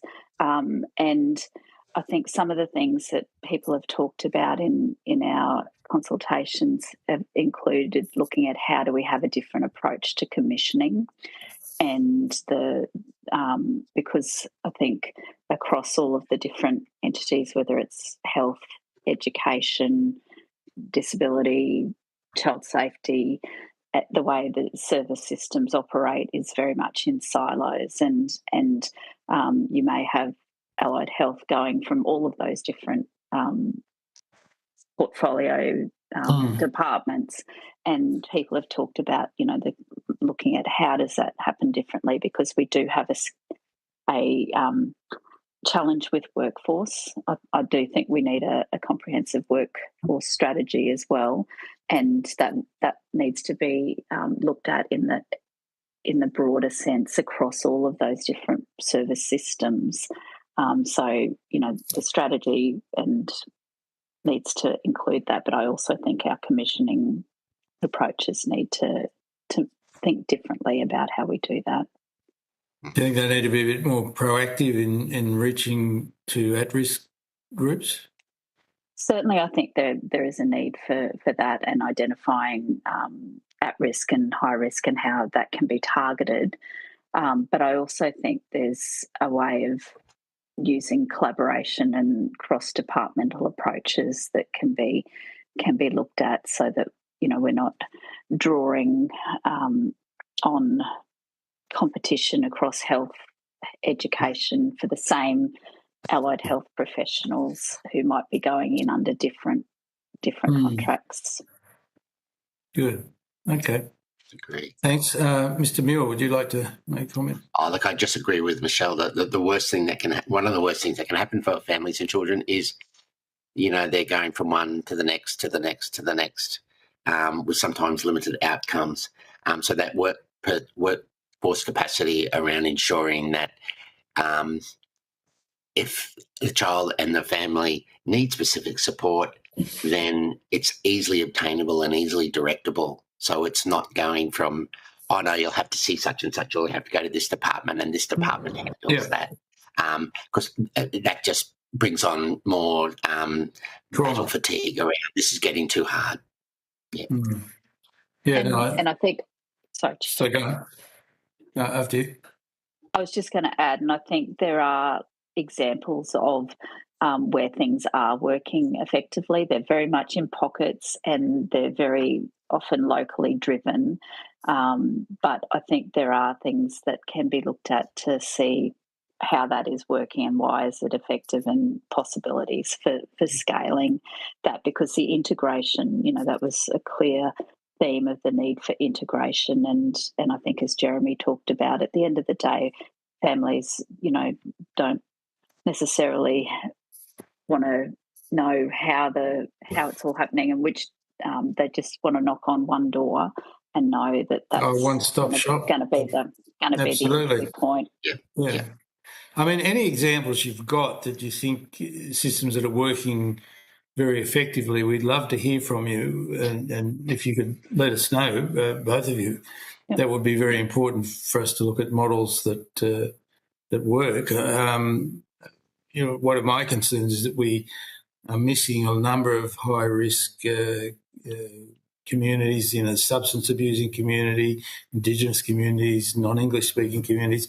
We're missing out on them, yet there are some programs that do work very well in those communities. Fetal alcohol syndrome is a whole different ballgame as well, where there are some programs that work, but we've not got national oversight of those. So any examples you could send us that we could examine would be fantastic. So perhaps if you could take that on notice. Yes, we'll take that on notice. Yeah, thank you. And the other thing I would say, Mr. Muir, your comments about a trial and regular review, I think it's really important. One of the problems with the NDIS, my personal view, is it was introduced without the ability to change and to look at evidence base and improve the system as time went on. And just a quick comment. Sometimes what happens within government programs is there's an attitude that children with disabilities or people with disabilities are a byproduct of that program, which is not the case. These programs are created for and by people with disabilities, which is what the NDIS was originally thought up by. So we are not a byproduct, and sometimes that gets lost in the philosophy and the thinking. No, I think that's true. And we need to make sure that, people are treated individually and seen individually as having equal access to what our society provides. Yep, I agree. Right. Well, in the context of time, are there any other questions from members? No. Thank you for your attendance here today. If you've been asked to provide any additional information, would you please forward it to the Secretary by the 10th of October? You'll be sent a copy of the transcript of your evidence, and you will have an opportunity to request any corrections to transcription errors. I think I did ask you if you could provide details of any organisations or programs you think are working well in your jurisdictions. That would be very, very beneficial to the committee. And once again, thanks for all the work that you do and for your advocacy and for appearing here today. So thank you. Thank you. Thank you, Chair. Thank you, Committee. Thank you, Chair. Thank you, Committee. Thank you, Chair. Thank you, everyone. Good. We now have our next witness from Autism Northern Territory. And I'll just go through again some of the details for Nikki, that this hearing is broadcast on the Parliament's website, and the proof and official transcripts of proceedings will be published on the inquiry website. I would invite all the members of the committee who are present to introduce themselves. And for the Hansard record, Nikki, could you please state your name and the capacity in which you appear before the committee? Although the committee does not require you to give evidence under oath, I should advise you that this hearing is a legal proceeding of the Parliament and therefore has the same standing as proceedings of the respective houses. The giving of false or misleading evidence is a serious matter and may be regarded as a contempt of Parliament. The evidence given today will be recorded by Hansard and attracts parliamentary privilege. I now invite you to make a brief opening statement before we proceed to discussion. To assist with the transcription, it would be appreciated if you could please state your name before responding to each question. Well, I don't think you need to do that as you're the only witness. I now invite you to make a brief opening statement after giving your name. Thank you. This is for me, Nikki Lehman, CEO Yes. of PRISM NT. I've come into this. You might have to lead me through a little bit. I'm not sure what else you might need from me for a statement. I've been thrown into this, sorry. Yeah. As you know, this committee is looking into the Thriving Kids program announced by the Health Minister and how we can best introduce that and what are the issues that it should address. So we'd like to hear from you in your capacity as the CEO of Autism Northern Territory, where you think we should be looking and how we can best introduce a program to support kids with mild or moderate developmental needs and what issues your community is concerned about. Well, the issues that our community are facing at the moment is obviously the uncertainty. First and foremost, it's the language that's taking over from what the actual Thriving Kids is, which is causing more problems, which I think there needs to be more assistance around the language because they get called, straight up mild to moderate. It's just causing, just the language alone is causing huge issues from our community. It's the uncertainty. We don't know anything. We don't know, and we know that we're looking at how this is going to go, and they're working on that. I think people are just afraid that they're just going to have no supports. It's going to go nowhere. Again, it's the uncertainty of how they're going to be supported up here, and they feel like they're just going to be left.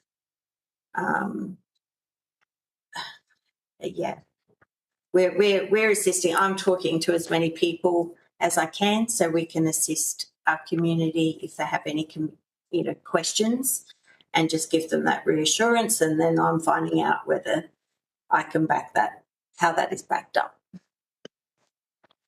Well, let me assure you, our committee is looking at how people can get earlier access to supports and how they can feel supported. I know we've created some anxiety, and that is unfortunate, but our committee is looking at trying to provide people reassurance that we are looking at a program that will support all children, but particularly make sure that people can access supports in a timely and equitable manner. So let me reassure you about that.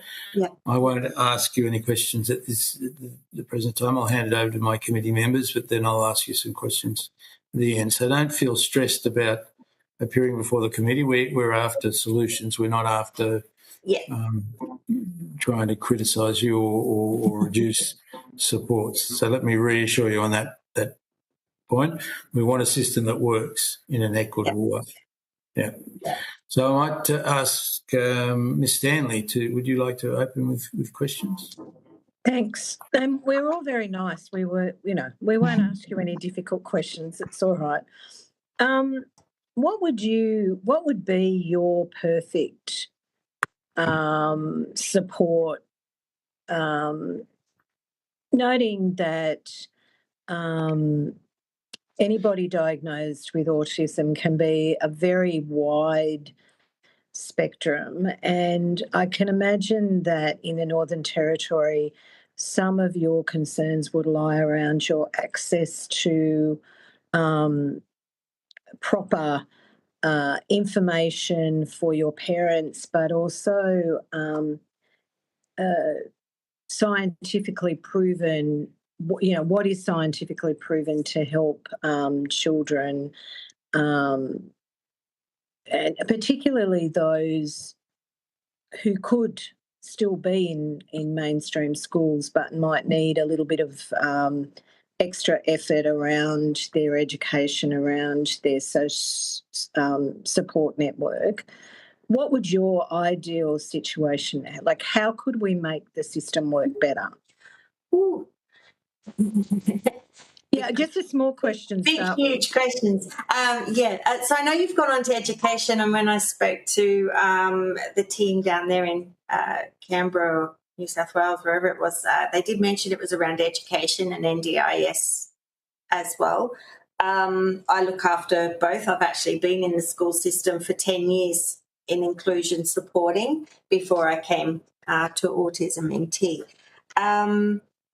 So you're looking more in the education side of things? No, my question is really, how can we support young people to reach their potential, whatever challenges they face? Like, what is it? How can we make sure that everybody gets the best outcome for them? How could we? So Thriving Kids is about, it's not just about making sure that the NDIS is sustainable. It's also about making sure that kids are supported where they need to be supported. So the NDIS can be really health focused. You need an hour of speech therapy this week, like it's regimented. This is the support you need. Is there a better way of doing it? Because we want all kids to thrive in any environment they're in. So is there a better way of delivering these services? If we look at the young, that younger age group, which we are, it's getting those supports early. So early interventions are key. Then it's getting, depending on each individual, because obviously with autism it's different for everybody. So some may need that early intervention for speech, the non-verbal, something's happening there. Some could be just the social skills. What I do find with the young ones, it's a lot around the family and the family support. The biggest thing I have on my board right now is respite for families. The carers, you've got breakdown in relationships, families breaking up because they're not understanding. We need to get more funding here for us to produce things to support the families, which I'm hoping is coming because we've got families involved in that one. So it's producing more workshops for them to understand what they're going through. Where is the support within the community that can establish respite, advice, understanding, which is but not all. Not all people who are diagnosed autistic with anything. Doesn't necessarily have to be autism. Not all of them require respite.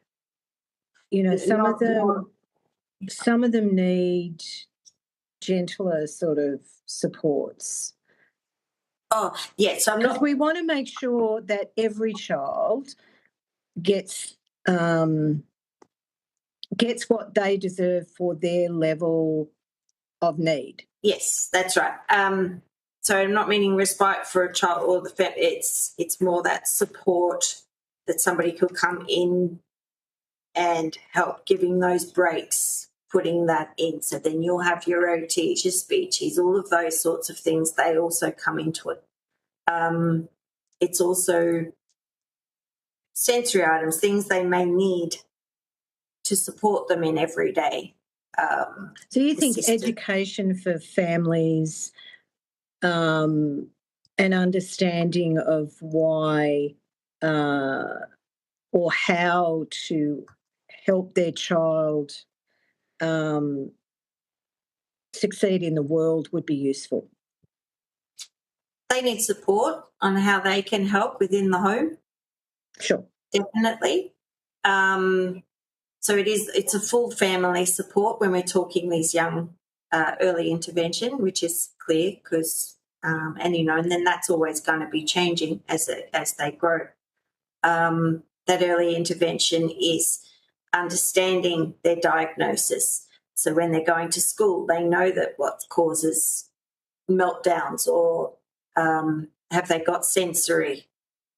Can the family be supported to understand, make the education system know what we do a lot of workshops. I get a lot from the education. How do I support these kids? How do I produce something? What do I put in my classroom with 30 kids to support them? So it's definitely a holistic view here in that early intervention. Okay. Thank you very much. I appreciate you coming to talk to us today. Thanks, Mike. Thanks, Anne. Thanks, Anne. Dr. Ryan, would you like to ask any questions? Oh, thank you so much. My name's Monique Ryan. I'm the federal member for Kooyong, which is in Melbourne. But I have worked as a paediatric registrar in the Territory. I was wondering if you could give us a bit of insight into the particular challenges of supporting neurodivergent children in the Territory as opposed to maybe the metropolitan electorates that many of us represent.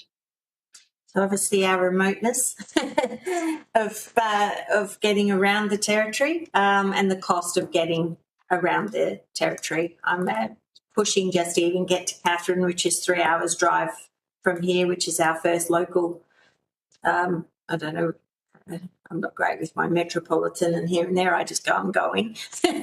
And then we'd fly to Alice if we had to get to Alice. Now, even people in Tennant Creek, if you're in Alice, it's like, no, we want to see you face to face. We don't want to Zoom.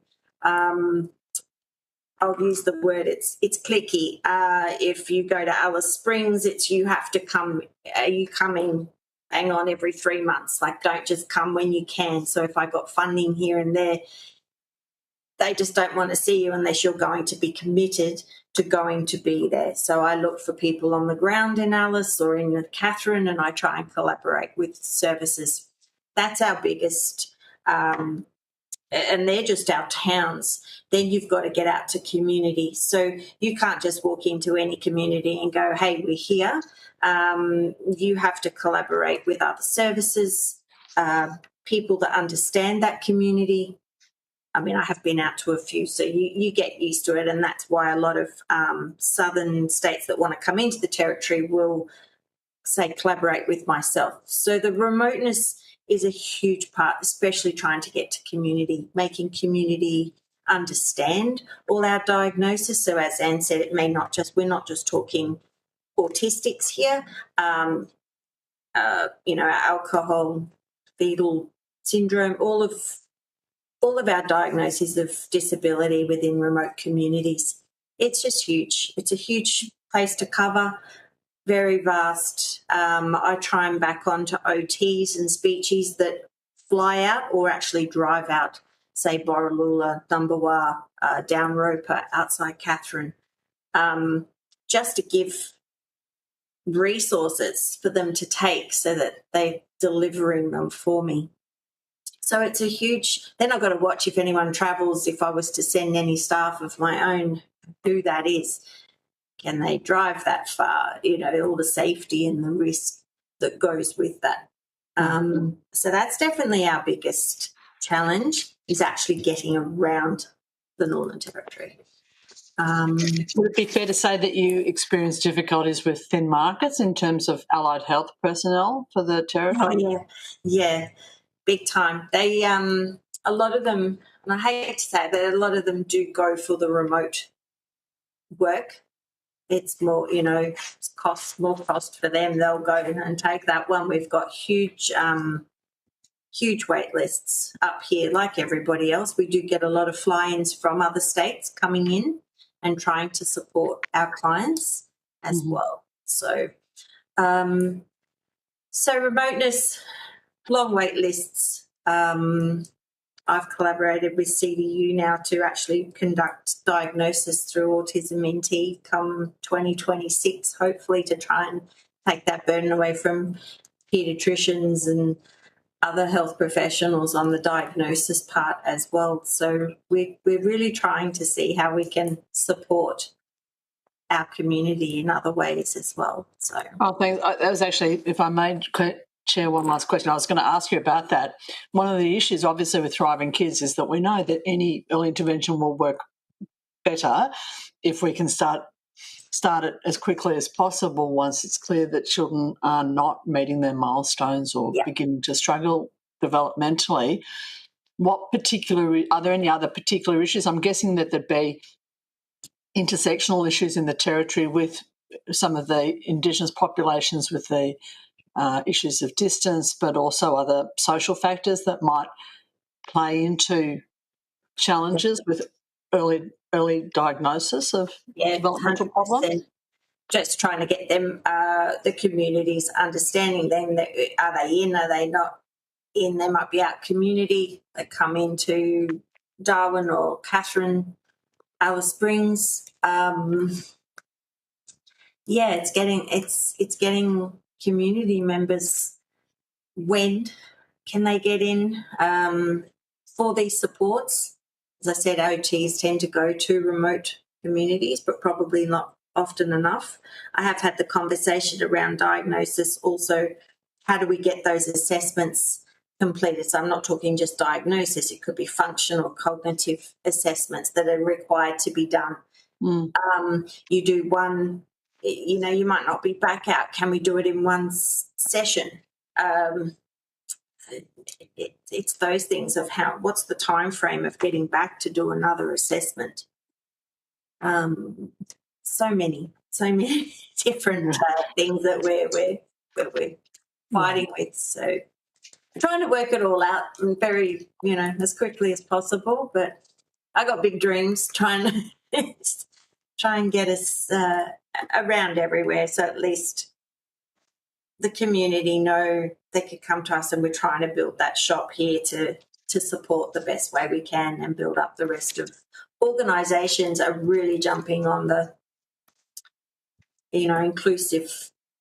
So that the autism, they're actually changing through CDU here now with their training to involve autism and using Autism NT as that connection because they're coming across it so much. So, yeah.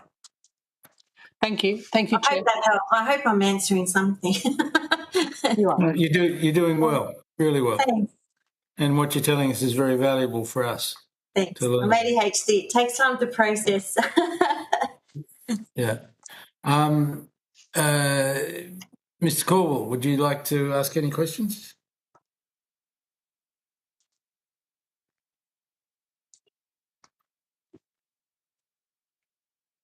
Cameron? Or perhaps Alice, would you like to ask some questions? Thank you, Chair, and thank you, Ms. Lehman, for appearing here today. It's great to have you here. My question is around something you mentioned in your sort of opening statement around the uncertainty of the language that this program has been using, and obviously noting that the intention of this program is to make the system better and more supportive for families, not less. Acknowledging that autism can sometimes be harder to define. It's obviously very important. We clearly outline the levels of support that is needed. How do we make this language easier and less confusing? Is that us, changing the way we talk about mild to moderate autism to low needs and high needs. What's your advice around that? Speak to some autism organisations just on that just type of language, not so much the language over the whole thing, maybe around the autistic language. It's changing so quick. Trust me, I'm learning all of the time. But autistics will get get hung up on that, and that causes them even just as much anxiety. Definitely not mild to moderate autism. It's not linear. There's more to that, and I can actually email or talk to somebody later more on language if they want to know. There is also a Bayesian aspect and everybody else. Like, we don't use with autism anymore. They are autistic. I've noticed with NDIS they're after more diagnosis after 2 years, but once diagnosed, they are autistic for the rest of their lives. It never goes away. It doesn't, get better. They just learn different tools and they just go through different stages of their life on what supports they will need at different times. So yeah, it's around from what I can remember, kind of tried to forget some of it. So it's definitely the mild to moderate autism. It's really got to go. It's the autistic language. I think it's the third person. I'm still learning that one. I think, spoken in that third person way. I think I'm probably wrong. I can clarify that more, but not so much describing kids or what it's going to do. It's just more that autistic language. No, thank you. That's really beneficial for the committee. And I think it sounds like a potential change in language might appease a lot of sort of anxious families if we're talking in the language that they're using in their own homes. So that's really helpful. I just had one more question around support in schools and education systems in terms of what your view of that is in terms of the Thriving Kids initiative. Do you think that there's an opportunity to better support our children with autism and ADHD in schools? And do you think, and what sort of supports would you see are the priorities in the Thriving Kids initiative? Because it's early intervention, we're going to need, could be so many different options, because it could be sensory. Is there things within the education setting that's supporting certain participants? I suppose the classroom could work that out as they have kids come through. What we are seeing a very big increase in is the OSH. So I don't know if that's what you call it down there, which is before and after school care. They are screaming for help and understanding. This is also a big barrier with families of working because of the before school, after school, being able to have these participants or clients, children within their centres. I think it would be really good to even start there, because then the children are actually a bit more understanding going into school. Like if they're learning them at home or before, we're starting to see those developmental things happening.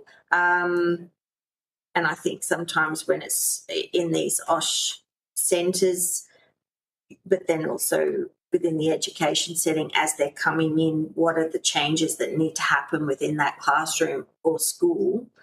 And it's very hard when you've got 25, 30 kids sitting in there. I turn all the lights out at work, and then I've got the next autistic that comes through my door that needs the lights on. So I can't have a lamp on because their eyes are going straight to the lamp.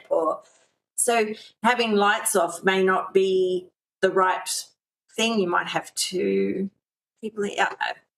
I can't answer that one right now, but I know that we certainly could come up with something that because this is the beginning. Like I was working in high school, so that's probably why my head's not going to the primary, because we're talking transition, preschool, grade 1, 2 here. If you're talking this age group,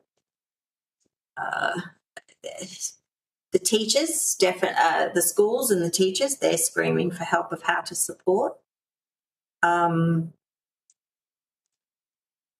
just don't have that magic answer to what we need there, and I'd probably have to think about that one a bit more. And no, not at all. And I think more you've feedback, more feedback from people I'm working with. How if you wanted an answer, I could definitely get something. No, thank you, Ms. Lehman. I think you've articulated just that every case is different. Every child does have a different need, and we do need to adapt to their circumstances. So I think you've articulated just that. Thank you, Ms. Lehman. Chair, no further questions from me. Thank you. Thanks, Alice. Jodie, do you have any questions? No, thanks, Mike, but thank you for your contributions, Nikki. Oh, thanks, Chair. Good. Anyone else? Sophie, would you like to ask anything else, or Monique?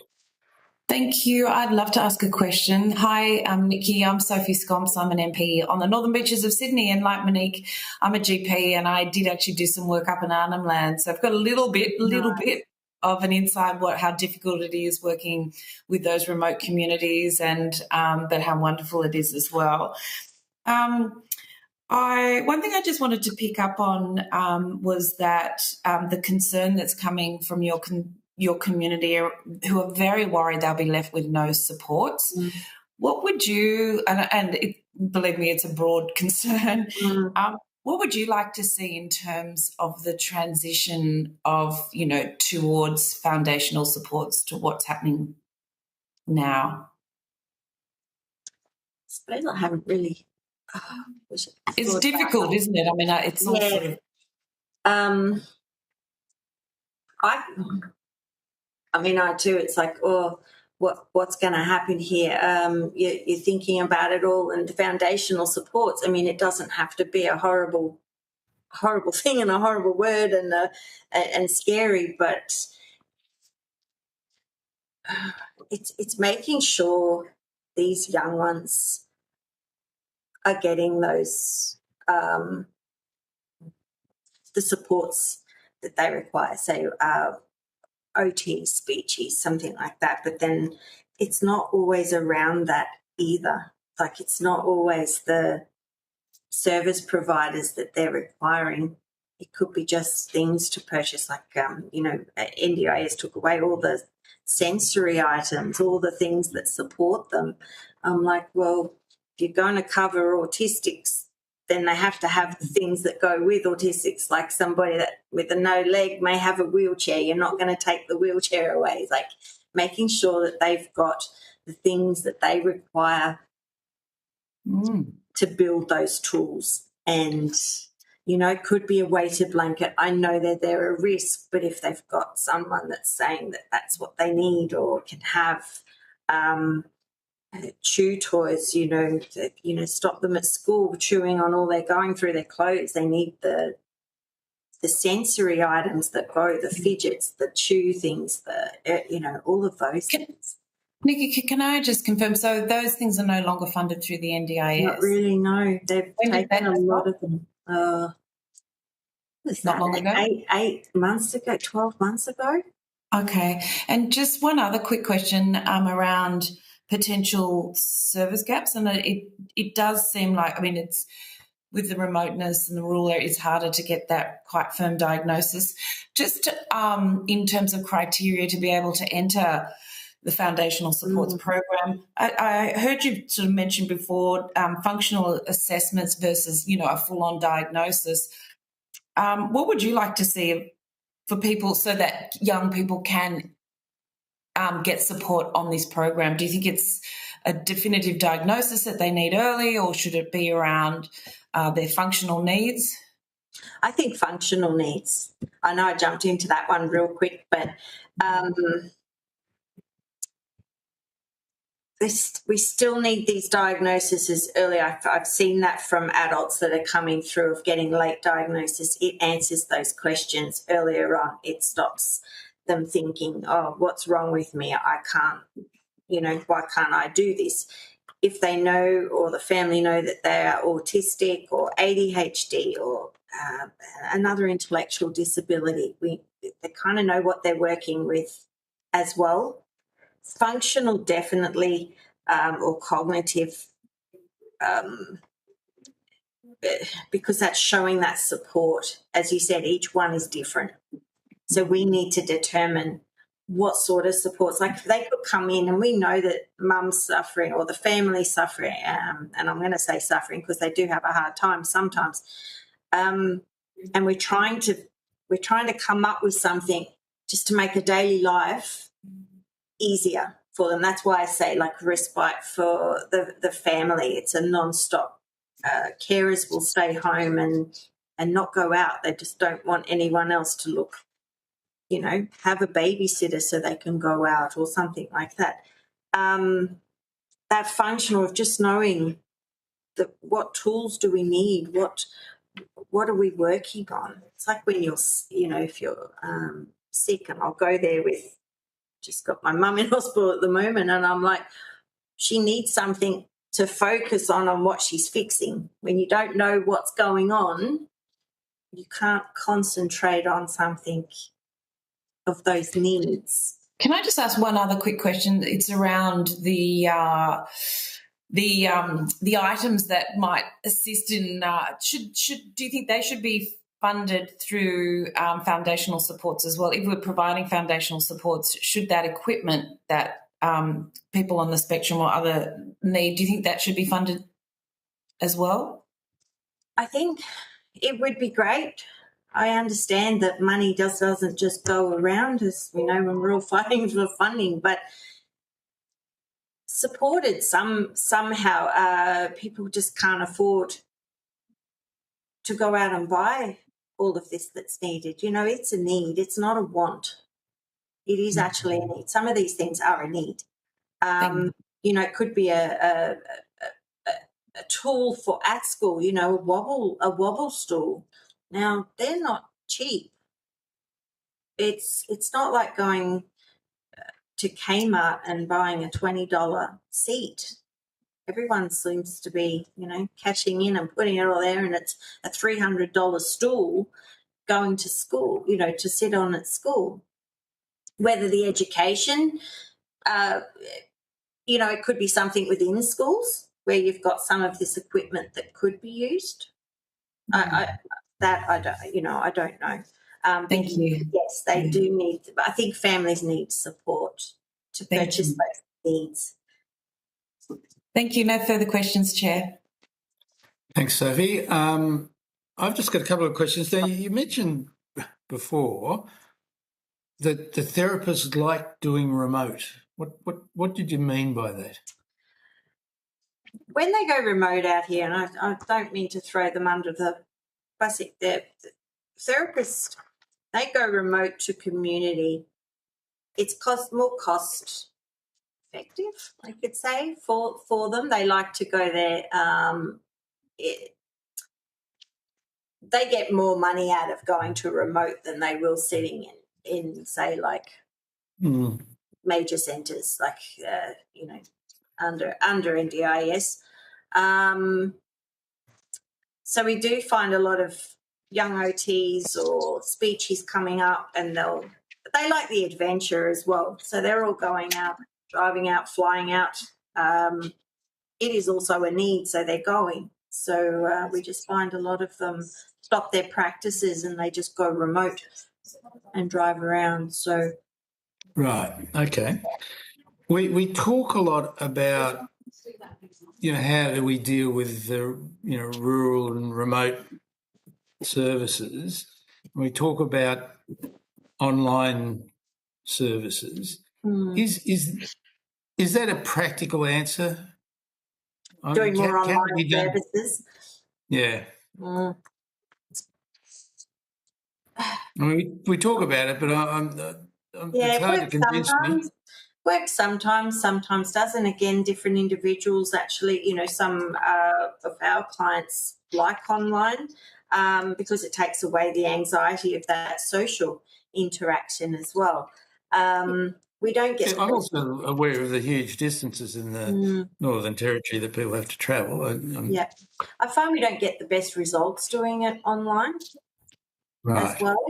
You don't get you end up talking, they'll just walk away and it's like, oh, don't want to do it today, and they'll end up just talking to family members on what's going on or how can it go on. You're not getting that interaction.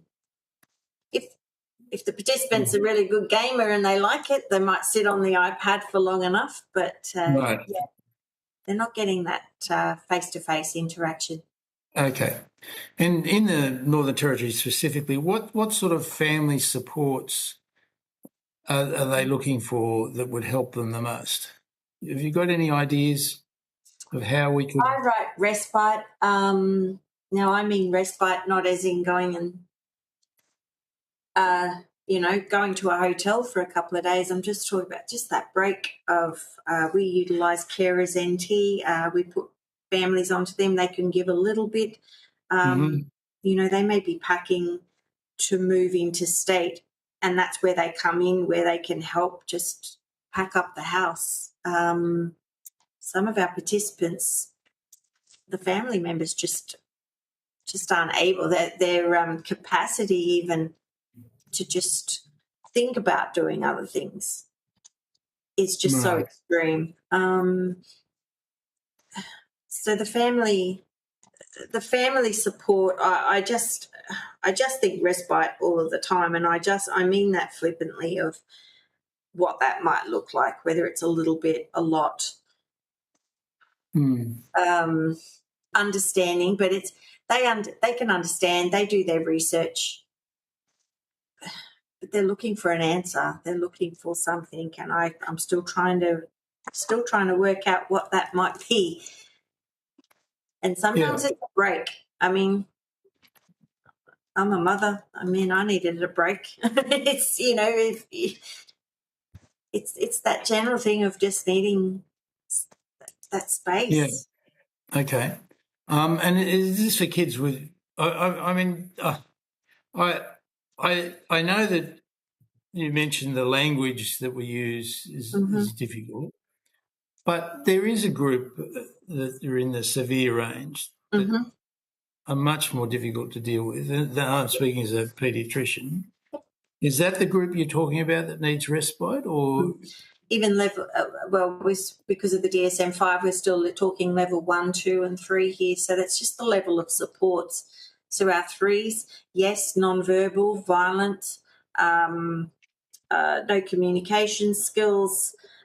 Level 2s, we're still bordering the levels of support there as well. Sure. Especially with young ones, they can't control their emotions. So you've got aggression. They don't know how to articulate, that communication, sensory overload. Don't understand, the meltdowns. Parents don't understand between a tantrum and a meltdown. Yeah. So even in that group, you're saying they still need it's a lot level of 2 as well. Yeah. Okay. Yeah. Good. Even. Yeah. I mean, the other issue that we've heard that is a difficulty is this sort of transition time from home to preschool to primary school, and primary school to high school. Is that an issue in the Northern Territory? That must be. My whole education grant here in the NT is on re-engagement. They won't go to school. Right. There's very high bullying. They're struggling to transition between the changes, even changes with teachers. We're seeing a great deal. Yeah. Great deal of difficulty. I don't want to put words in your mouth, but one of the problems that I've heard and see is people moving interstate, and I'm assuming in the Northern Territory that's quite an issue. Defence personnel, for example. Do you see that?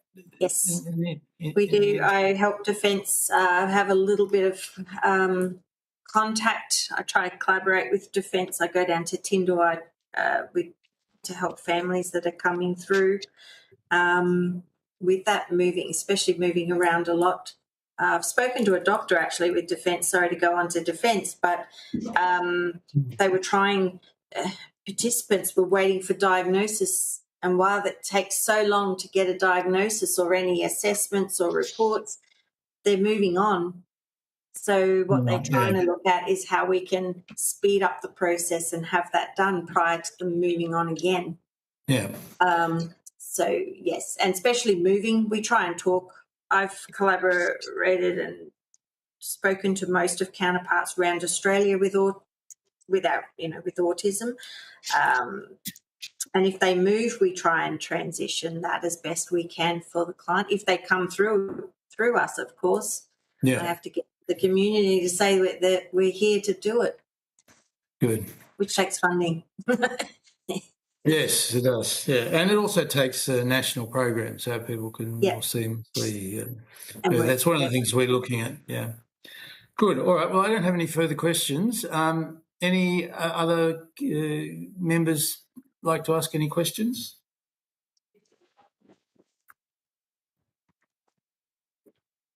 Dr. Ryan, do you have any supplementary?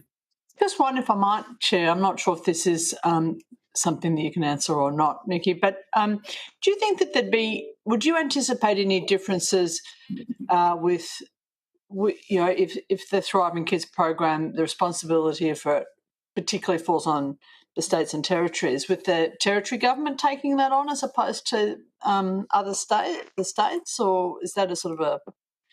Would the territory government take it on? Territory government, yeah. Hoping that we're... I don't know. No, I really don't know. We're obviously going to need... I believe the territory government would need the support of federal to support them with that. They would be on board and would work with it. I don't know how that would look. I do speak with the government a lot up here, and we talk often. For our part, as Autism NT, they know me and we talk. So, but I couldn't answer for them on that. I really don't know. Yeah, fair enough. What about just one sort of question? If we're talking about a different model of care, where rather than NGOs recipients having their package and that being administered on an individual basis, if we're talking about a change in the model of care where there's much more of a focus on group care and provision of services to groups of children, do you think that would necessitate additional facilities or sites within communities, for example, where that sort of care could be provided? Yeah. If you were looking at putting a group, let's just say we had an OSH, like our schools, I suppose, where we have up here, let's just say in Darwin here, Forest Parade or Mimica, and you've got those educational facilities. I know that they're looking at a couple of those facilities or, areas that groups of children could go and do things, but we'll definitely need more. And where and how. I haven't really thought about that, but we don't have that I could think of. Someone would probably say we do, but I haven't really thought about that. Okay, fair enough. Thank you. Thanks for the rest. Thanks, Chair. Okay, thanks, Monique. Thank you very much, Nikki, for your That's okay. appearance here today. It has been really important, and I hope it wasn't too stressful for you.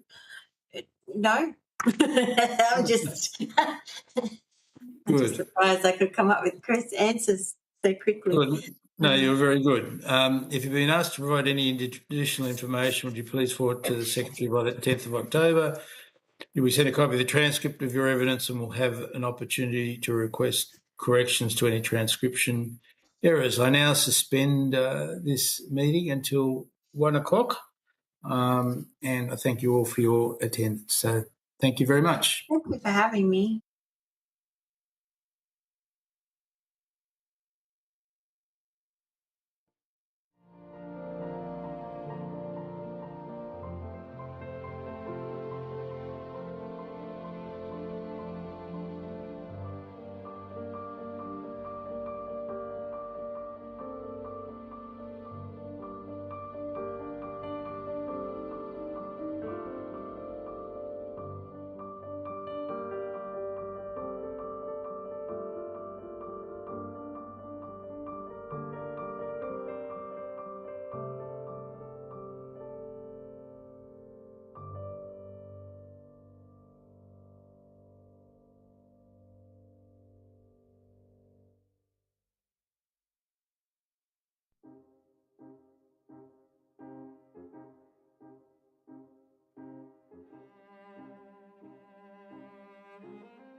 declare reopened this public hearing of the Standing Committee on Health, Aged Care and Disability, the inquiry into thriving kids. And for the witnesses, although the committee doesn't require you to give evidence under oath, I should advise you that this hearing is a legal proceeding of the Parliament and therefore has the same standing as proceedings of the respective houses. The giving of false or misleading evidence is a serious matter and may be regarded as a contempt of Parliament. The evidence given today will be recorded by Hansard and attracts parliamentary privilege. We are now hearing from representatives of the of Lived Experience Australia and the Disability Advocacy and Complaints Service of South Australia. After giving your name and the capacity in which you appear, I now invite you to make a brief opening statement before we proceed to discussion. So, do we have witnesses present from Lived Experience Australia and the Disability and Advocacy and Complaints Service of South Australia? Yes, you have Sharon Lawn from Lived Experience Australia here.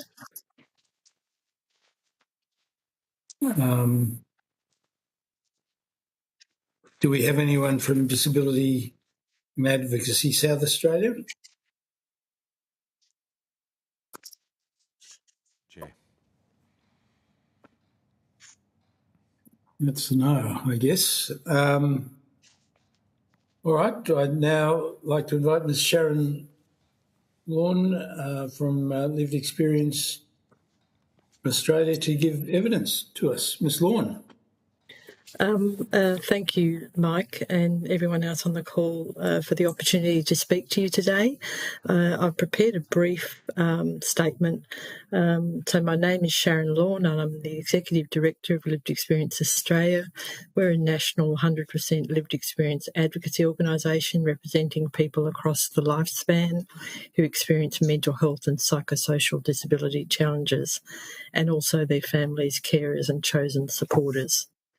So the combined voice is important to us because no person exists in isolation from their community and their relationships and their connections, particularly family. The impacts and the consequences, both negative and positive, of their efforts to navigate and access systems, services and supports are usually felt by the individual and those closest to them. Our National Friends Network comprises more than 12,000 people with diverse intersecting experiences and needs, including those arising from neurodiversity, with mental health challenges, marginalisation, stigma, discrimination often at the core of those experiences. We're an associate member of the Australian Federation of Disability Organisations, AFDO. Getting thriving kids right is so important to us and the people that we represent because so many have co-occurring needs due to neurodiversity, which may never have been recognised, diagnosed and met with the right supports or indeed any supports when they were children. This has meant that many have endured multiple experiences of adversity, exclusion and marginalisation, trauma and abuse, and so forth at crucial developmental stages in their lives. This is included in education, employment, social and community connections, housing and so forth. These conditions then have then meant that they've experienced mental health challenges, drug and alcohol issues, justice system issues, family violence, homelessness, stigma and self-stigma, unemployment, underemployment, isolation, loneliness, etc., poverty. The links are pretty clear. So these conditions mean a cycle of perpetuating disadvantage is created, which for many is overwhelming and difficult to overcome, and which could have been prevented or ameliorated if accessible, effective and skilled support at crucial points during childhood had been in place for them to thrive. What I'm trying to explain to you is that early response failures equal more complex problems for adolescence and adulthood, and increased demand for services such as mental health services, which is our core business. Stigma and discrimination become established and entrenched experiences with consequences that can be lifelong. So kids with mild to moderate concerns are the very ones that are the ones at greater risk of being missed, diagnosed, overlooked, and bounced around the system and services. We have many, many friends who fit that scenario who are now adults, and many who have children who are currently experiencing that issue. So I've heard from several friends connected with Lived Experience Australia who have children struggling to receive support for autism, ADHD, other developmental issues. Ironically, their parents often have their own mental health and neurodiversity experiences, many unrecognised and unsupported, undiagnosed. Adversity is intergenerational often. So distress caused by attempts to navigate siloed system is a common experience that I hear from our friends. They want a better life for their children than the life they experienced as children. For some whose children experience suicidal thoughts or attempts, or serious self-injury and self-harm or behaviours of concern, as they're known, they've been met by systems and services that can be fragmented, siloed, dismissive at the best, and blaming, coercive and traumatising at their worst. Our hope for Thriving Kids is therefore that it provides holistic supports for children, that it works to address system silos, and that it recognises the many conditions that contribute to the longer-term trajectory for these children, being a negative one or a thriving one. Thank you. Good. Thank you. Now, Dr. Ryan, would you like to ask some questions? Oh, thank you very much, Chair, and thank you, Ms. Lawn, for your testimony and for giving us your time today. What challenges do you see with the, I don't know if you're familiar with the proposal regarding the Thriving Kids initiative, but the nuts and bolts of it in terms of rolling it out and making sure that it can accommodate the needs of all young Australians in the next year or two? I think one of the challenges is because parents of children who are 8 and under obviously may or may not be connecting at a whole raft of different contact points. So, as you say in your information, whether it's maternity, health, whether it's early childhood schooling, primary school, there's a vast and quite diverse set of workforce people who may or may not have the skill sets to pick up particularly mild issues that can be dismissed as many other things. Parents, I know from my own experience with a child, it took several years to even get a sense of what the issue was. Yeah. So there may be many people who are going to be bouncing around services that have a sense that something's not quite right, but may not pick it up. Things happen slowly within services sometimes, referrals, wait times, a whole raft of things that can happen as people try and get answers. Any suggestions as to how we could improve those services to decrease those roadblocks and delays? I think, the obvious thing, because we're a lived experience organisation, my first thing would be to say is, getting actual lived experience expertise scenarios where, there are many people that can recount, we noticed this, we noticed that, almost like case studies where this was going on when they were 1 and 2, this was what happened when they were 3. By 4, we started to think this, so that workers in these systems have a sense of, I shouldn't just dismiss this. There's something here that I should perhaps flag. And then, so it's in that early even recognition and response as much as it is what they then do afterwards once they really do have a sense that there is a need. Sure. Is it your sense that the potential for the Thriving Kids program to be launched as early as the start of next year how do you think that's been that proposal or that suggestion has been met by the community? Yeah, it's not very far away, is it? There's a bit to do between now and again. Obviously there's a whole information process to the public, let alone families, let alone to service providers for early childhood services. Systems are notoriously bad at even communicating across, professions that sit next to each other in the same office spaces, let alone between services. So, there's a real information piece, I think, that needs some effort to all the various stakeholders, let alone obviously there's a known group that are coming off of NDIS.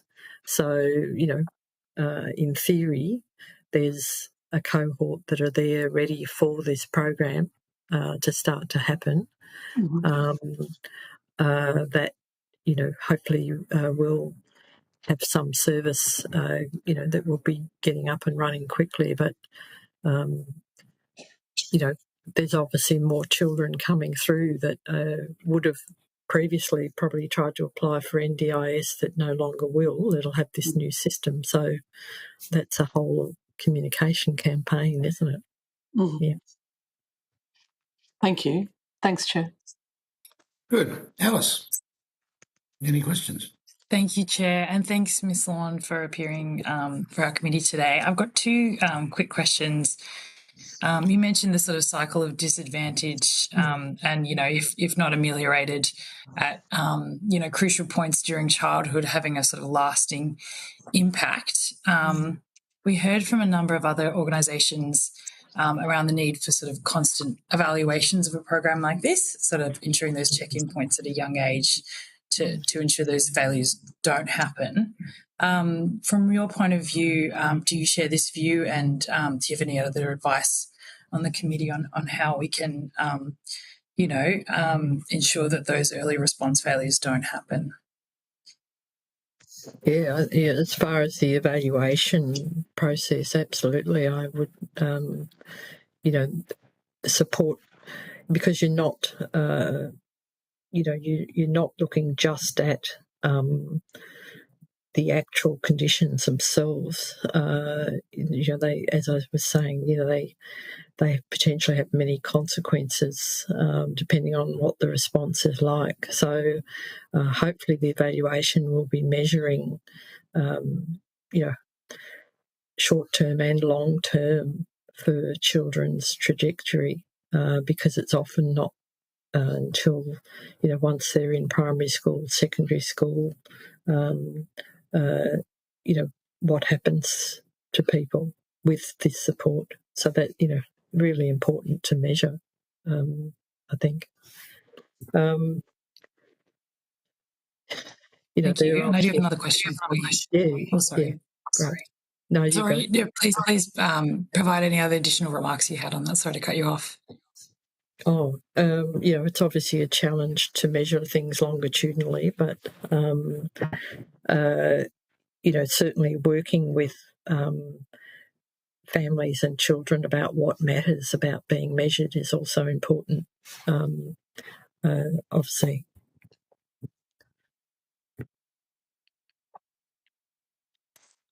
Most definitely. Thank you, Ms. Lorne. And my second question sort of relates to the families piece, and it's really important that your organisation, shares that sort of combined voice that you mentioned earlier and connection to family, because obviously it affects the entire family and the community as well. My question is more around education and peer support for parents. And do you think that is something that would be important to be provided through a program like Thriving Kids? Yeah, absolutely. Parents will find other parents through whatever means naturally. A lot of our friends that connect in with our organisation and many others like us, they come because they're searching for other people of like mind and like experience where they can relate and share and, develop their own strategies and ideas around how to cope, etc. We don't provide, individual support, but we certainly, people find organisations where they have a voice and where they can be with other people and share that voice. Yeah. Thank you, Ms. Lorne. Your contribution is really valuable to the committee. Thank you, Chair. Thanks. Ms. Stanley.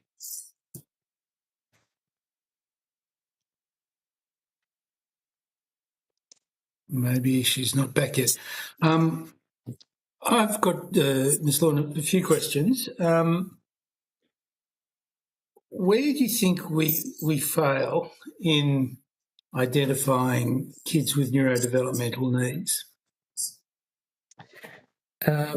From my time of, working in services, being a recipient of services, navigating as the magic fairy navigator, family carer with family members who's largely invisible.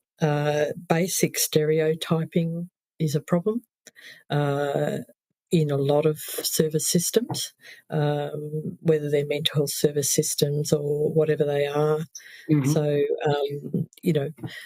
assessment based on assumptions and stereotypes is often, because someone who's met me 5 minutes ago, they're working from a stereotype sort of set of ideas about the person in front of them. So, So with children who may be presenting, for example, with behavioural issues, particularly the mild group, there are so many things that may or may not be happening, and it's very easy, particularly where a family may experience socioeconomic disadvantage. It's easy to jump to, this is the cause of the problem, this is the... and then it can very quickly get into blame. It can become many other things other than what it actually is as a child that actually has a need for the Thriving Kids program. Yeah. Yeah. Okay. The Health Minister suggested kids accessing an assessment at age 3.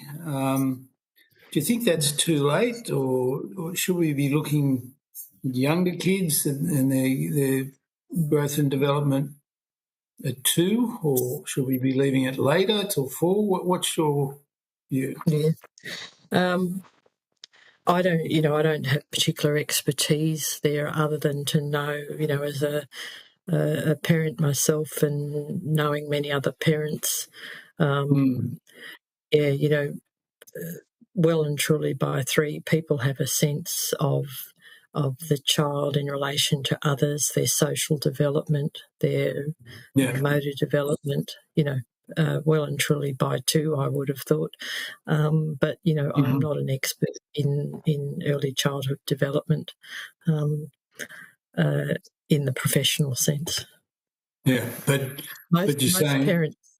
Most parents and most families, whether it's the person is a child or not, they know well ahead of health professionals and services that something doesn't add up. They often experience years of trying to convince other people of that. Well, one of the problems we've all noted and heard recurrently is equity of access to assessments and early intervention is a major problem. The other problem is that for some families, whether regardless of what cultural background or whatever, that first 18 months to 2 years might be the only time that the child is even visible to services. After, once they get a little bit older, they're less likely to be, visible within those, health checks, within yes, that's general true. practice. Yeah, so, you can lose people to just those opportunities to even see children. Once they're getting that little bit older before they start school. Yeah. Yes, well, it is a conundrum for us all, and I think it's exacerbated in rural and remote areas as well. But you were saying before that you felt that there is evidence of lack of intervention in those early years, presenting later with more complex issues in older kids. Absolutely. Yeah. Do you have any evidence of that? I mean, well, I have 100 or more stories of evidence from people who clearly, as adults, have issues that have never been treated and diagnosed and supported. So you're hearing that quite a lot from the families that you're seeing. Is that? Yeah. Like you only have to step into any prison in Australia to see people who've landed in prison who clearly have learning disabilities, for example, disproportionately, a range of other issues. People who struggle for employment and education, people who've dropped out of schooling, who we all can.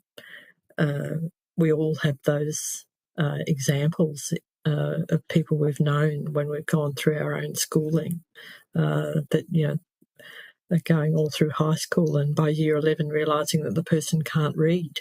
Now, how on earth did they get to that point, for example? Yeah. Do you think we're listening to the parents enough? No. Parents are banging their heads against lots of doors. The services are notorious that, the people that are the cooperative, passive ones, they like those, but people who, keep jumping up and down a bit, they then start labelling them as well as being problematic sometimes. So, Yeah. All right. And one last question, and this is difficult, I know, to answer. What can we do better in the short term? Because we have relatively short time frames for this Thriving Kids inquiry. Yeah. Or would you prefer to take that on notice and maybe send us some information later? I think, the key to this is that that interaction between parents and those primary service providers, like the people that are doing the early childhood health checks, the GPs, that they're, parents may not, they may not be forthcoming. There might be issues of shame or just in being unaware, or having their own issues that are, overshadowing the child's issues. So, it's particularly for GPs, it's a similar thing to the family domestic violence area where, if health professionals give an opportunity to even just ask, is everything going okay at home, for example? being proactive.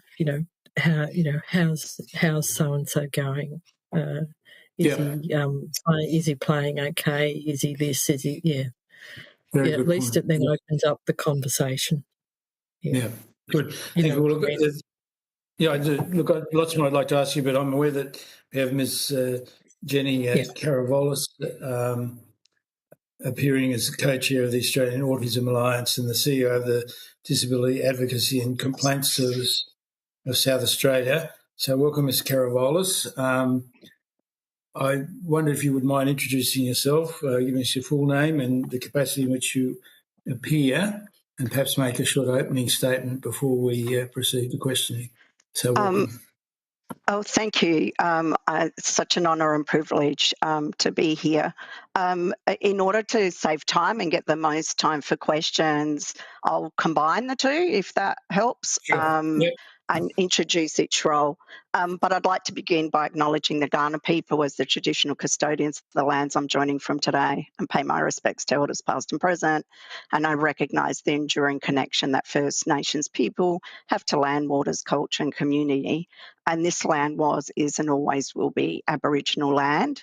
And I'd also like to acknowledge the lived and a collective experience of those with disability and mental health, as well as the lived experience of carers. It is with them that we are able to learn and grow together to achieve better outcomes.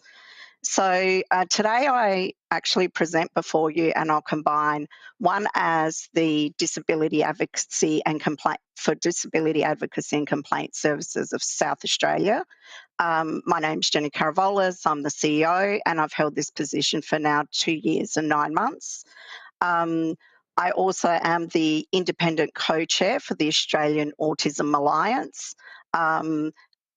Most importantly, I'm the mother of a gorgeous autistic young adult who is now 20 years old. And I did enter this sector because of what I was seeing, and I've actually come out of private industry. So firstly, I'd like to introduce what DAXA does on a daily basis, just to give context, but again, I'll keep that very brief. We're a client-focused not-for-profit organisation operating since 1991, and we provide free, independent, individual and systemic advocacy for people with disabilities, their families and carers across the lifespan.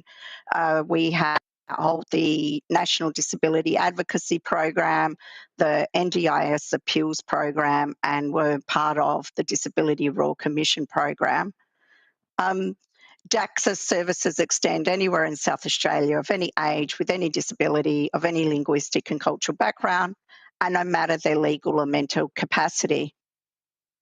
Now, our services in general are there to enhance, improve and support clients' access to complaints and resolution mechanisms within the state of South Australia, and to assist the maximisation of outcomes for people with disabilities, their carers and associates.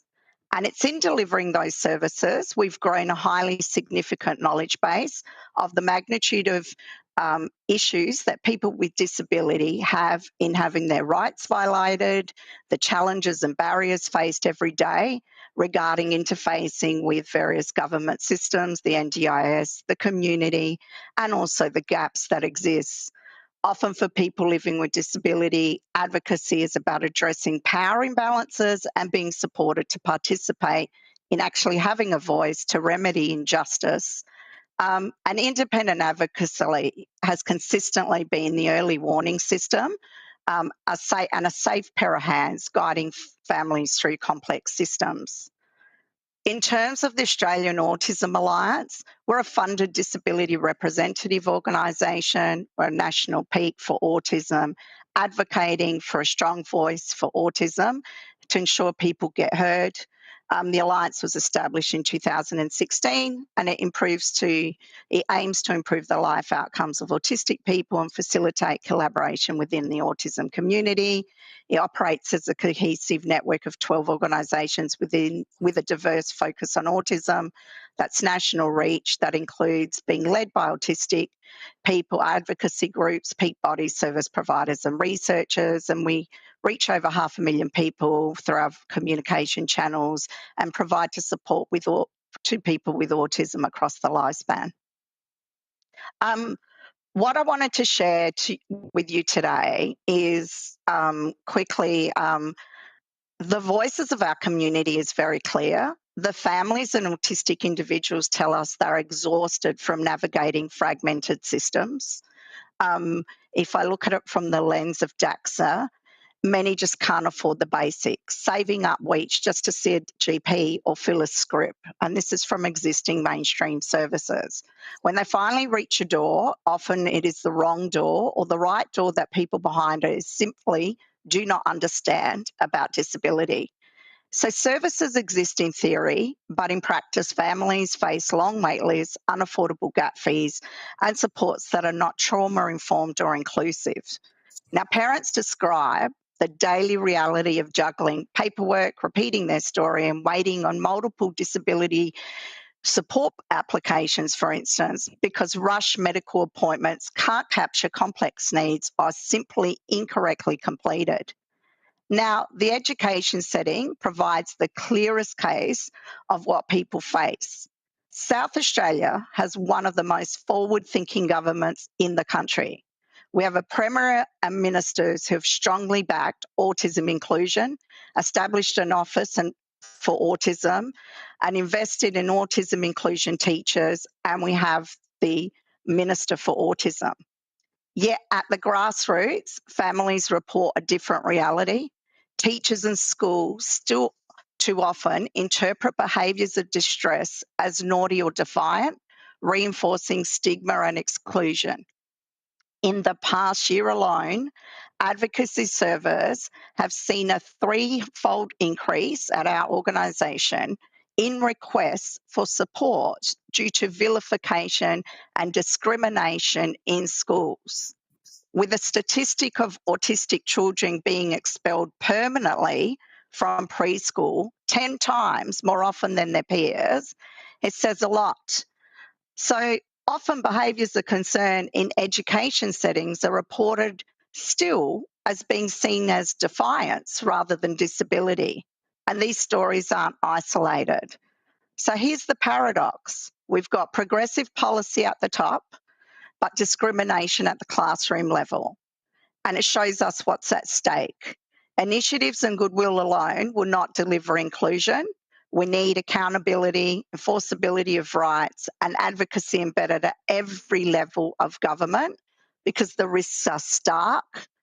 If we don't act with accountability and safeguards entrenched into the Thriving Kids process, we'll continue to see children excluded and families forced to fight, with families continuing to be overburdened, falling into poverty, and workforce burnout will deepen. And the evidence is already before us with the Disability Royal Commission, the NDIS review, and the various surveys all show the same pattern: systemic gaps and inequalities, with the heaviest burden falling on those least able to carry it. We've got a huge amount of solutions which we'll be putting in with our submission, and I'm also happy to come back to you with more comments, which includes how can we build a thriving kids system that works. We really, though, need to start with really good reviews and planning. We can't really afford to get this wrong. People want, whilst people have been concerned and the fear, it's because people have lived a life of a broken ecosystem. We know it's fragmented and broken. And to your comment, as I came on, respectfully, as you've said, we've got a very short time frame to do it. So that's from DAXA's point of view. Thank you. Yeah, great. No, thank you for all that. And I'm sure we've got many questions about it all, and your offer to come back again would be very much appreciated, because we are trying to evolve a system as we go, and as you've noted, it is quite complex. I might ask our Deputy Chair, Monique Ryan, to start the questions. Oh, thank you so much. My name's Monique Ryan. I'm from Kooyong in inner eastern Melbourne. Pleasure. Thank you. What do you think would be from your point of view, the greatest challenges in getting buy-in from the autism and disability community to what we're hoping will be the fairly rapid rollout of the Thriving Kids initiative? Yeah, thank you. That's a fantastic question. I'll switch hats because this would have been part of my opening statement, which I'm happy to send to you from the Alliance point of view. I mean, we did a survey and 90% came back and said, and have told us plainly, they fear their children are being placed in systems that are with people that are undertrained, under-resourced and aren't accountable. So the big issue here is that the current proposals risk repeating history by diverting children into mainstream systems, that there were actually reviews, including the Senate inquiry into autism, that identified the establishment of children that needed mild and moderate supports to come into the NDIS because they were being overlooked because there was a focus on the children with high support needs. The reality is, and as you're saying, what do we need to do to build trust, is if families know there's a safe transition period, that we can actually build in some safeguards. And at the moment, because if we're rushing into something, that safeguard process should be about being fit for the person, meaning an individualised plan, that they will be in safe hands, and when they move out, they actually have the opportunity to access appropriate services. And it's actually not just an opportunity, that it actually exists. And it's appropriate service, it's affordable, it's available, and it's accessible. Not only, of course, and I know you respect this, about how important it is to do early investment, but not to disrupt where they're currently at. I would hate to see, or the Alliance would hate to see, that all the great investment that has happened to date gets disrupted and becomes a sunk cost because the services weren't available and couldn't carry on. So having that safe pathway, and I believe that if we did it in a way that there's a transition, that you're still in the NDIS, and while you're transitioning over this period, government picks up the responsibility for, say it's education or community settings, to build a transition plan to be funded. So there's a transition of knowledge over a period of time. We've got a much bigger chance of success. We're not relying on the child to transfer knowledge or the parent and overburdening the parent. And again, we've written this up extensively in our response, so we're happy to share that. But I hope that makes sense, and that if government can put some levers on so that for the funding they provide, the community services, education, whatever that pathway is, that there is measures, that there is visibility points where you can show that that money has been well used to give effect, so that the child is not left behind, because no one wants a child's potential to be capped or left behind. I think that will definitely give parents confidence to come along. And if we could co-design, start co-designing early and doing some reviews. If I look at the National Autism Strategy, the reason I was on the National Autism Strategy Oversight Council, and we came up with a first year action plan, and that was to mobilise really quickly and not try and solve everything. But a lot of the activities in that is doing a lot of the reviews and evaluations of what is actually effective. And just because it exists, it doesn't mean, obviously, that it's effective for what we're trying to achieve. And we should have the courage that we might have been doing something for years, or it's in its infancy, but it doesn't meet some kind of outcomes framework of what success looks like, have the courage to redirect the resources because we're in a thin market. Sorry, that was a very long answer, but I'm hoping that might meet. No, it's very helpful. Looking for.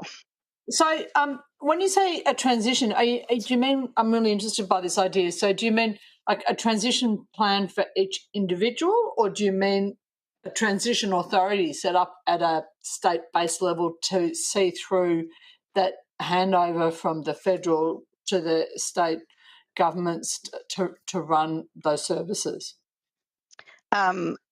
If you've met me, you would know that my comment comes from I expect, or I think a good would look like that there's vertical integration, so that's at every level, so that there is a state joint a state plan with joint objectives, and of course the levers are used. I think that our current minister is in the best position of success of anyone because he holds a number of the portfolios.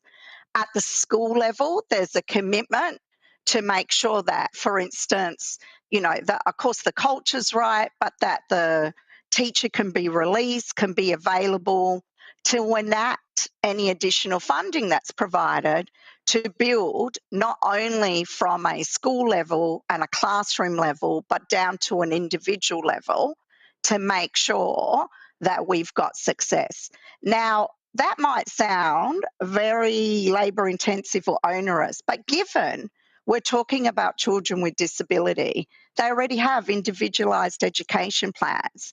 What we're saying is when schools are saying they're under-resourced, let's mobilise them and make sure there's an overlapping transition period. That's safe handshake, but for a period of time. But I'd love to see the accountability that it had to happen and that government's able to use that lever. But schools are saying they're asking for the same thing. They need more resources. They need knowledge. Mm-hmm. Thank you. Thanks, Monique. Jodie, do you have any questions? In order to do all of this work, we need a workforce and organisations with capability. So, Jenny, thanks for your contributions. And one of the things your presentation has flagged for me is, we have not lifted the SHADS award or the award for disability workers. And so we have aged care and childcare workers that are currently receiving an uplift in their employment payment, and that is a gap that needs addressing, because my sense from the work that I do is that there is a workforce that's depleting in the disability sector. And to make this transition and to have different steps within the integration model, we are going to, I suspect, need more people on the ground. And I think then the other question is, have we got enough registered organisations and professionals to be able to meet the demand for the Thriving Kids program? I feel that's a double-barrel question, and both of them questions. But interested in your feedback. Thank you. You'll be pleased we've covered that as well. But to that first point, one of the things we've discussed as well is beside, with the SHADS award, we agree. We also see a tension in the market because I should have said before that another way to make sure that this is safe. We always talked about a tiered model that came out of the NDIS review. So it would be smart that we had the reason I'll explain why I'm saying this, but that we had a model, of course, that you can ramp on and you can ramp off, for like the freeway and the X are on and off, particularly for autistic children, because their needs change over time. That will give confidence for people not to go on the scarcity principle.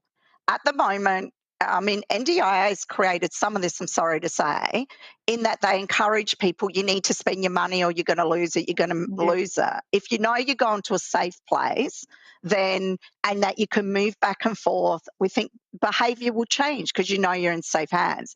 The reason I say that is if you look at the current market that's been set up and the levers, been wondering and grappling what will make it attractive for allied health workers or the appropriate developmental educators, etc., to move to community roles, because they traditionally get less than even not-for-profit, they get less than government.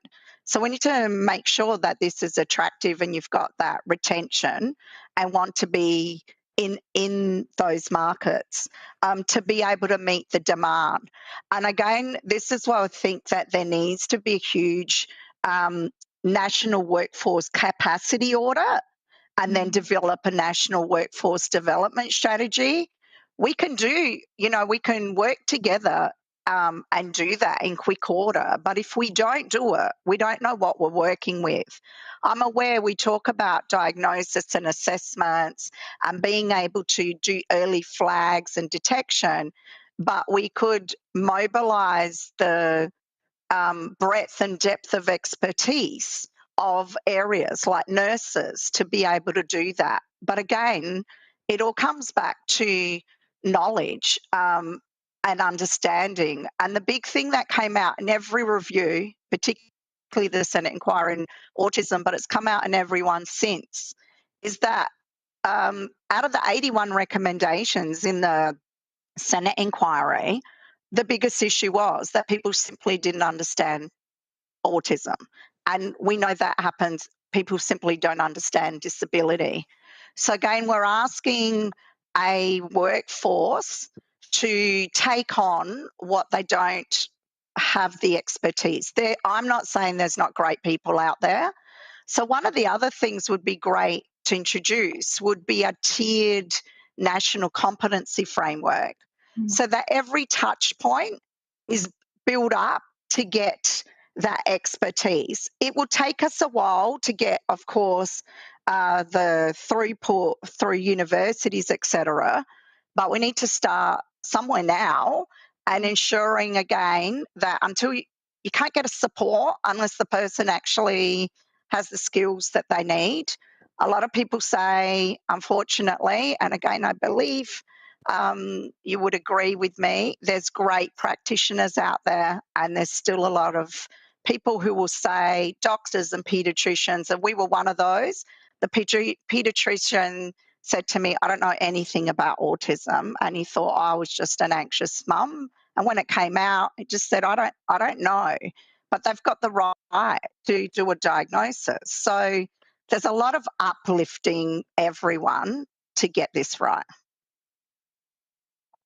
Thanks very much, Jenny. Back to you, Chair. Thank you. Alice, do you have any questions? Thank you, Chair. And thanks, Ms. Caravelis. I'm Alice Jordan-Baird. I'm the member for Gorton in Melbourne's western suburbs. I think you've captured that exhaustion and frustration families feel really well, and noted the number of challenges they have interacting with various different government services, and they feel that sort of sense of exhaustion navigating this sort of fragmented systems. And you also noted that, children aren't being diagnosed early enough and parents are feeling burnout and financial burden of all of this as well. My question is relating to supports for schools and after school as well. Obviously, there is supports needed in schools for children as well as their parents. I was wondering if you'd have any suggestions around after school care. Do you think, as you know, usually these programs are delivered through non-government organisations, how would you envision support for after-school care, potentially through the Thriving Kids initiative? Thank you. I would appreciate the opportunity to come back to you on that, and we can add that. But preliminary thoughts would be, I think the basic models need to change.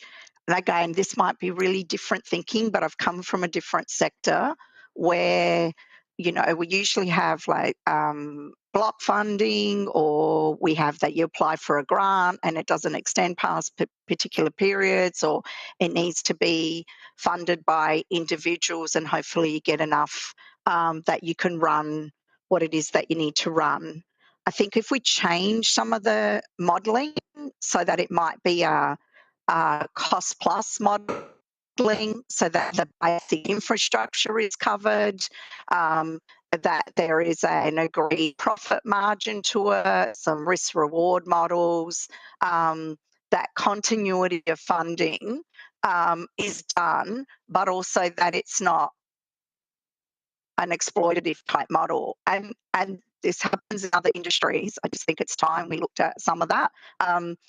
So that we can support that after school care, make it sustainable, have access to people that are able to support in the right way. So behaviours are concerned, don't become discipline matters. And that does actually help the economy because that allows parents to stay in the workforce.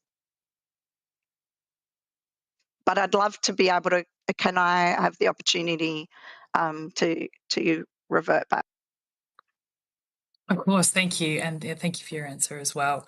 My second question pertains to my understanding is one of the organisations that you represent, the Australian Autism Alliance, is currently conducting a survey at the moment, and I was wondering if you'd be able to share sort of any preliminary findings from this with our committee regarding the Thriving Kids program. Sure. Well, the overwhelming response, which might not surprise you, was that people weren't in support of the Thriving Kids program. What was interesting, though, was the variation of the reasons. Some of it involved, again, it's about the safeguards. We're talking about people's children because some have lived what it was like. But unfortunately, the narrative and some of, the language, that didn't help and give confidence that it was understood what's involved to support successfully a child to be their best. So it would be helpful that we could change and have some more neuro-affirming type supports. So some of the, like 73%, for instance, of the parents, I'll give you a statistic. 73% of the parents were deeply concerned that there aren't trusted, skilled and resource specialist providers ready to deliver a model. The reason I've called that one out is more about that people are recognising that there's value in the model. It's not, I think most people would agree that if done really well, this was the ultimate world we want to be in, that it's an inclusive society and you're part of mainstream. But it's just that we do it once and we get it right. And it's so painful to move from model to model and no one falls between the gaps. So if I call out some other quotes, so 90% came back and said either that they weren't in support or they just couldn't respond. They were unsure what it was, despite providing the information, because it hasn't been shaped, it hasn't been planned, there hasn't been involvement. So again, the majority of responses are about, fear, and people would just be moved into a model. There's no understanding of how that might happen. And everyone is quite aware that there isn't enough resourcing. So one of the other main trends that came out was, there's many children who aren't in the NDIS currently. So are they competing against everyone else? Is that a specialised pathway? We will get to the same problem that we've had before, where it was said that the NDIS was not built. It was never expected that there would be that many children. The concern is that the question will be asked in reverse. There are people who are saying, can you please, at the end of the day, the very, very strong message that came out was to recommend that Thriving Kids is not progressed until there's the recommendations from the committee and that there's some genuine co-design. That was the overwhelming result. And so a lot of our response and solution is to the original question I was asked, how do we get people on board the journey and know that they're safeguarded? And this might, if done right, could end up with a great result. But again, we'll share we're doing 2 reports and we'll share and give updates with the survey results. Thank you. Looking forward to reading that as well. And thank you for your contribution today. No further questions from me, Chair. Thanks very much, Alice. Ms Stanley, are you there?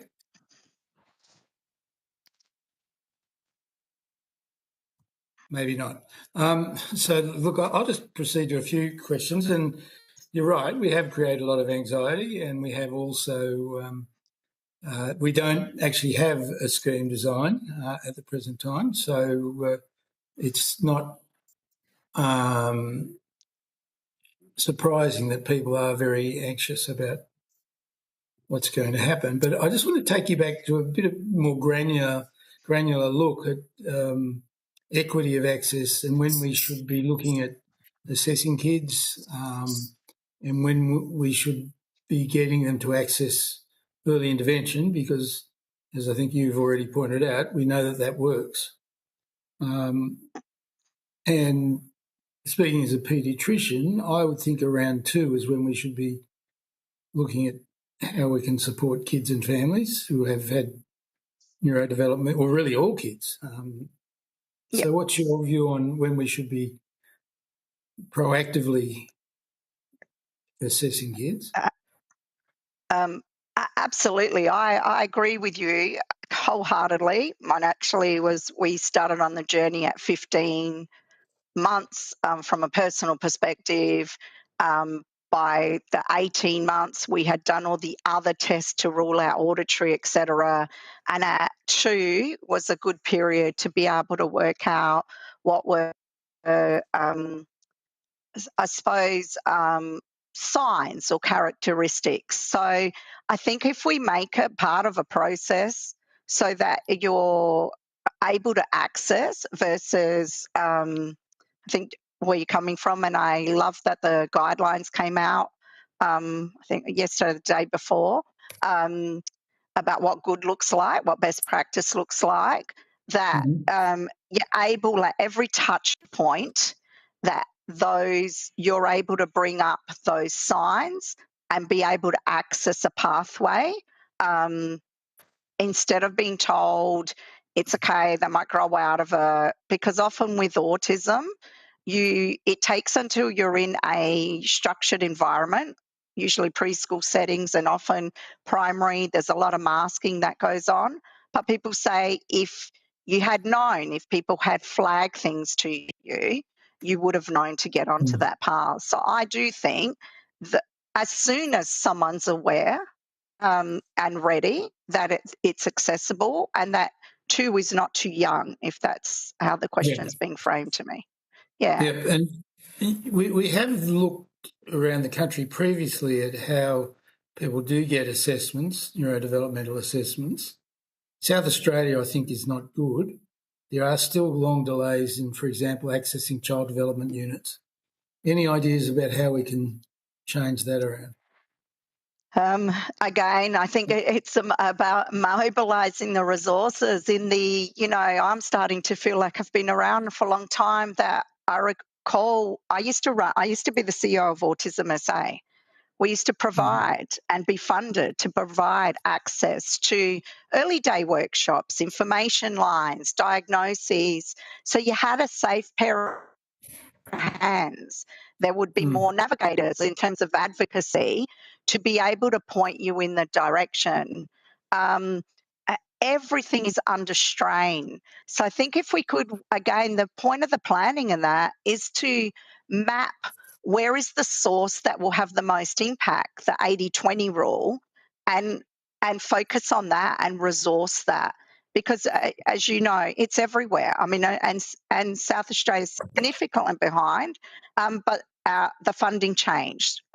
State government contributed to the NDIS, and then that funding disappeared. And it's difficult to, as a peak body, and you want it to be trusted and free, we need to fund some of those areas to get the better outcomes. Yeah. There are various, as you put it, pinch points along the way. A big problem is transition from early childhood to primary school. In South Australia, has the Education Department provided resourcing for that transition time? So again, I would say to you that the model is now that you don't need a diagnosis to get the supports, but whether there's a diagnosis or not, again, a lot of the funding has disappeared. So there was funding again for those early years, so you know and you understand what a development pathway looks like and what that means in context of your child. In transitions, again, an organisation like Autism SA was funded so that you could provide supports, school supports into those transitions, but that funding's been slowly eroding. Okay. And at this point in time, I couldn't say with confidence, but it may have disappeared altogether. So again, I understand that's sort of the vision of what foundational supports was about, and I'm hoping Thriving Kids program is about, to reconstruct that and that we do the planning and get that infrastructure right, and make sure those pathways are connected. People can't afford to get a diagnosis for $4,000, trying to get a multi-D diagnosis. It's just simply not accessible or affordable. If we could create those access pathways, if they were services that currently depends on your income level, of course. We have services, but you still have to pay the gaps. They're just simply not affordable. The fact we have clients on the DAXA side, that is a known thing, that will save up for weeks just to see a GP, and then they see the GP who then gives them a script or a plan and need a report, and then they need to save up for weeks to do that. Getting a diagnosis is just beyond people's limits, right? Yeah. Yeah, no, we understand it. We've already offered to provide some further information to us. If you could design a pathway that you think would be most appropriate, that would be very helpful to the committee. Great, sure. Because I think that's what we're looking at. And I'd also say that we are not going to design a perfect system, and that we need to be able to review how the system works over time. Absolutely. And I think this is why we've called on, and we have identified that, but I'm happy that I would be joyous to create and design a pathway and what that looks like and work with others. And as you said, won't get it right. Even if we planned it to death, we won't get it right. But it is about putting the safeguards in place to make sure that the end result wasn't left impacting the child. And I think that's it. We need, it's that the adults are managing and planning this. This is what we talk about. It's like saying to someone, let's be a trapeze artist, please let go of the old system, and there's let go of the piece. This time we've done that. That's good. All right. Well, look, I'm conscious that we've run out of time, but thank you very much for appearing today, and it will be great to hear from you again. You've been asked, or you've offered to provide some additional information, and I'd be grateful if you could forward that to the Secretary by the 10th of October. You'll be sent a copy of the transcript of your evidence today. We'll have an opportunity to request corrections in to transcription errors. And once again, very good to hear from you. So thank you so much. It's cut out. Sorry. So did you hear all that, or did we break up?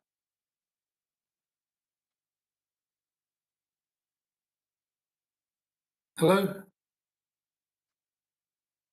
I think something's happened. Yeah.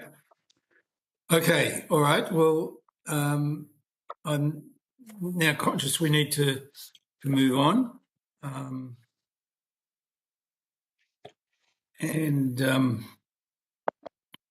I now would like to call representatives of the National Organisation of the Fetal Alcohol Spectrum Disorders, KIND and Southwest Autism Network to give evidence. I'll just note, before giving evidence for the Hansard record, would you please state your full names and the capacity in which you appear before the committee?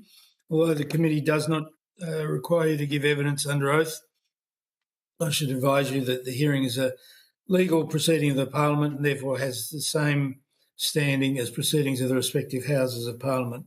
The giving of false or misleading evidence is a serious matter, may be regarded as contempt of Parliament. The evidence given today will be recorded by Hansard and attracts parliamentary privilege. I now invite you to make a brief opening statement, and to assist with the transcription of the public hearing would be appreciated if you could please state your name before responding to each question. I now invite you to make a brief opening statement before we proceed to discussion. Thank you. Good afternoon, Chair. Sophie Harrington here, CEO for the National Organisation for Fetal Alcohol Spectrum Disorders. Can I just confirm, as you mentioned us first, you're happy for me to proceed, or would you like one of the other members to speak first? I'm happy for you to proceed. All right, okay. And hi, Nick, and hi, Carrie. Good to see you both. So I'm speaking today obviously through a FASD lens, and as the National Organisation for Fetal Alcohol Spectrum Disorder, I will refer to our organisation here on in as no FASD. Can I confirm you can all hear me okay? I've got no breaks in my signal or anything. Okay, brilliant. Thank you. And I thank you all for the opportunity to speak today as part of the Thriving Kids Initiative inquiry. No FASD have been the voice for living and lived experience, supporting families and individuals living with FASD for more than 25 years now. And I would like to state for the record that to date, no FASD have not been approached to provide input or consultation related to the Thriving Kids Initiative to date. Whilst FASD is developmental disability, as I presented... You have now. Oh, really? Yeah. Thank you. As I present to the committee today, it's not explicitly clear to me whether FASD is to be included under the Thriving Kids Initiative. And I say this as FASD is a significant and permanent brain-based neurodevelopmental disability caused by prenatal alcohol exposure. And to receive a diagnosis of FASD, an individual must be assessed as having severe impairment in a minimum of 3 out of 9 brain domains. FASD is therefore not a mild or moderate disability, but a complex whole-of-body disability which can be diagnosed with more than 400 co-occurring conditions for some, many of which remain hidden until much later in life. Children with FASD need lifelong support for their significant and permanent disability through the NDIS. Thriving Kids is a critical reform that I am sure can shape the availability of foundational supports outside of the NDIS for children under the age of 9 who have mild or moderate developmental concerns. However, in its current form, it risks repeating systemic failures, particularly for children with FASD, unless targeted investment and consultation are embedded from the outset. FASD is the leading cause of preventable non-genetic developmental disability, with an expected prevalence rate of 3.64% cited in a recent landmark University Sydney study. That's nearly 1 million Australians. And yet FASD remains under-identified, underdiagnosed and poorly understood in mainstream service systems. The rapid timeline proposed for the rollout of Thriving Kids does not allow adequate time to build the workforce and service capacity required to meet children's needs, especially when considering FASD given the severe shortage of FASD-informed clinicians and supports. Existing health, education and allied health services are under Huge strain already, and assumptions that they can simply expand to accommodate new demand, I fear, are unrealistic. This will cause even greater inequity for remote and regional communities who are already underserviced. Despite the scale of need, universal screening for prenatal alcohol exposure is not in place, and FASD is rarely recognised within universal entry points of maternal and child health, general practice and primary care, allied health, early childhood education, and care and schools. Thriving Kids could be an opportunity to address this gap through meaningful consultation in a suitable timeframe to embed FASD-informed resources, culturally safe pathways, and a workforce capability across mainstream services. Internationally and Australian evidence does show that programs to support individuals of any age only succeed when the workforce is FASD literate. And without tailored pathways, Thriving Kids may inadvertently underserve this group and miss the opportunity for cost-effective early intervention.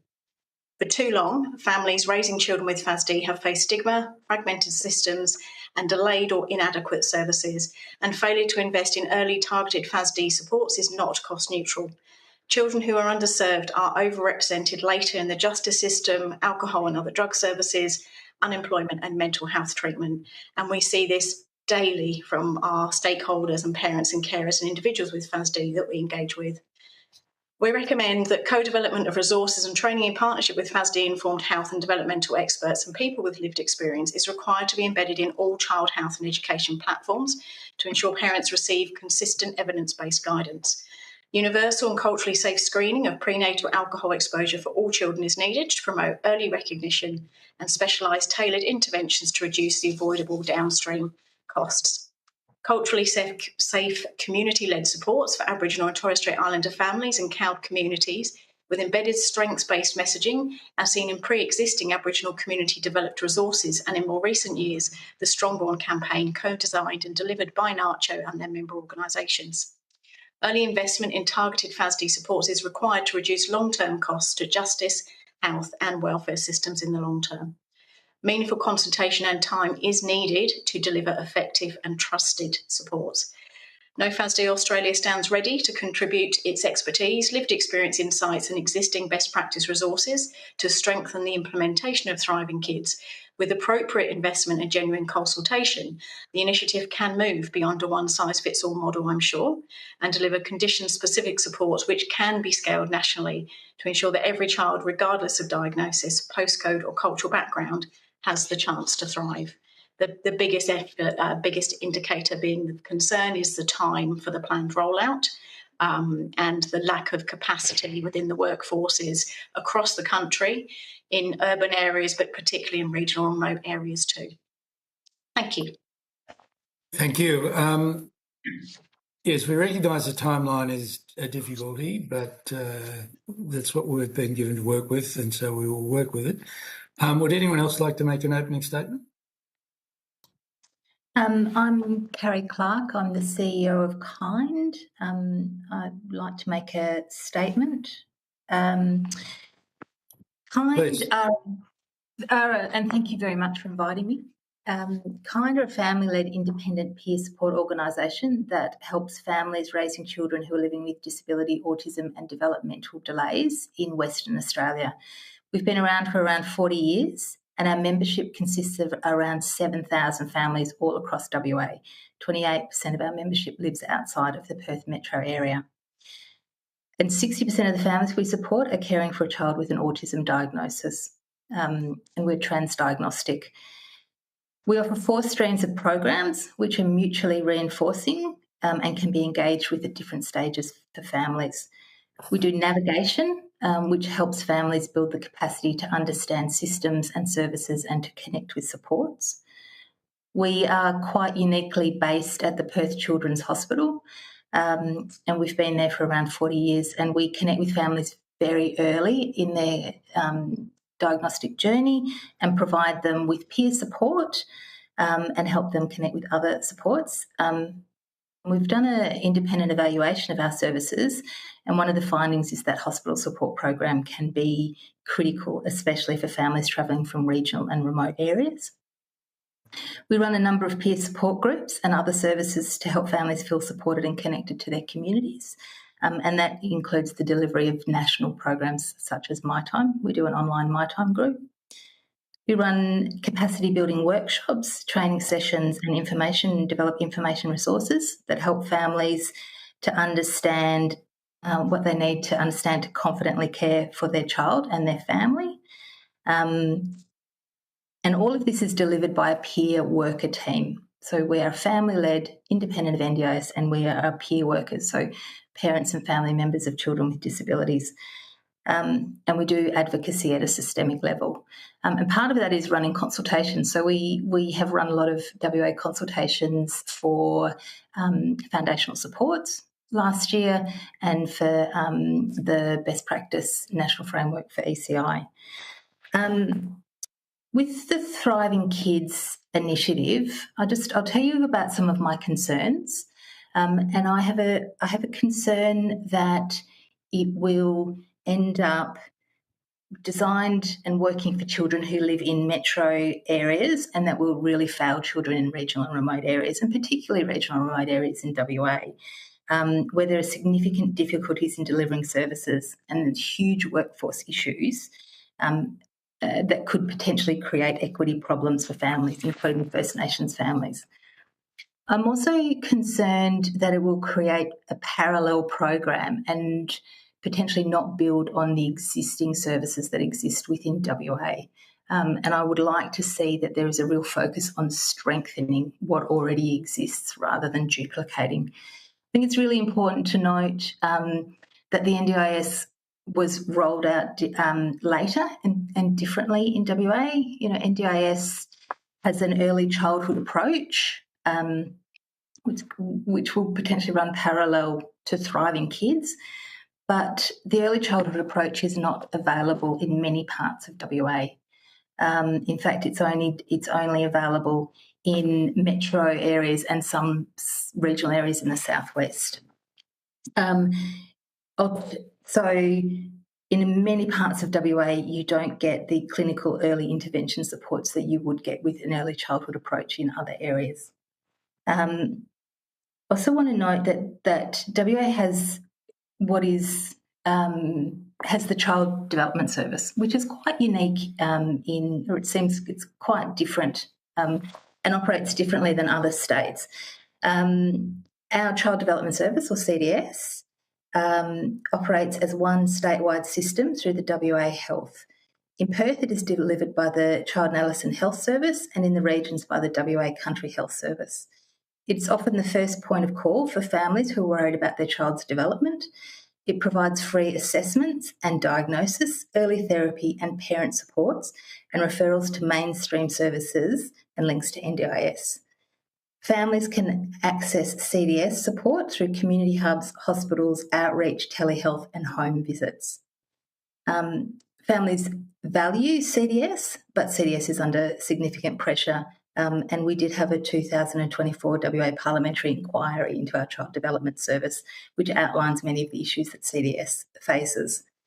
I think it's important to note that we need to be looking at alternate models of reaching regional and remote communities in WA, things like block funding, telehealth, outreach, fly-in, fly-out clinics, the use of community-based allied health assistance, bursts of intensive support, such as children and families travelling to Perth for programs, and integrating health and education infrastructure, I think, needs to be considered. Yeah. Sorry, can I just interrupt for a second? Just in the interest of time, sure. Is there another? Does Mr. Avery want to make an opening statement? Yes, please, Chair. Well, we might let you make your opening statement, then we'll open it all up, Ms. Clark, to questions. We'll look at your concerns in more detail, if that's okay, just in the interest of time. Sure. Thanks. Mr. Avery. Thanks, Chair. My name is Nick Avery. I'm the CEO of the Autism Network. Also on, that's okay. I'd like to acknowledge the Wadandi Noongar people as the traditional custodians of the lands I'm joining this hearing from today, and pay my respects to elders past and present. Thank you for the opportunity to represent the South West Autism Network. I'm here today to share the voices of over 2,000 members and hundreds more families from across regional Western Australia. as well as insights from our recent national survey of 360 respondents in just 8 days. SWAN is a disabled persons organisation grounded in lived experience. Our staff, board and volunteers all have a disability or have family members with disability, and we have spent 16 years supporting people with disability of all ages and families and the wider community. As CEO, I'm autistic and physically disabled and parent of 2 autistic adults. The overwhelming message from our survey is that the proposed Thriving Kids program risks doing real harm if it narrows NDIS eligibility or pushes families into generic, under-resourced services that fail to meet diverse needs. 92.5% of respondents are concerned that kids currently supported by the NDIS could lose access under the proposed changes, and 77.4% of those were very concerned. Only 5.1% believe Thriving Kids should replace NDIS supports for autistic kids and kids with developmental delay. 84% of families are not confident that Thriving Kids will deliver timely, affordable or appropriate support in their community, especially outside metropolitan areas. One respondent told us, "I am extremely concerned that children currently supported by the NDIS could lose access to necessary supports under Thriving Kids. Many families rely on these supports for early intervention, communication and daily participation, and any loss or reduction could create significant gaps in care. If access is narrowed too heavily by diagnostic categories or limited funding, children whose needs are less visible but still significant may miss out, leading to long-term disadvantage. Early years are critical, and withdrawing or reducing support at this stage risks undoing progress already made and placing added pressure on families, schools and health systems. Access is already in crisis. 84.39% of respondents said getting early supports for children aged 0 to 8 is difficult or very difficult, with the majority of families in regional, remote and low-income communities facing even greater barriers. 12 to 18-month wait lists for basic services are typical, with wait times exceeding 4 years in some areas. And cost often becomes the deciding factor, not need. Families told us early intervention should be as simple for an entry point as possible, or disadvantage becomes the deciding and continuing factor.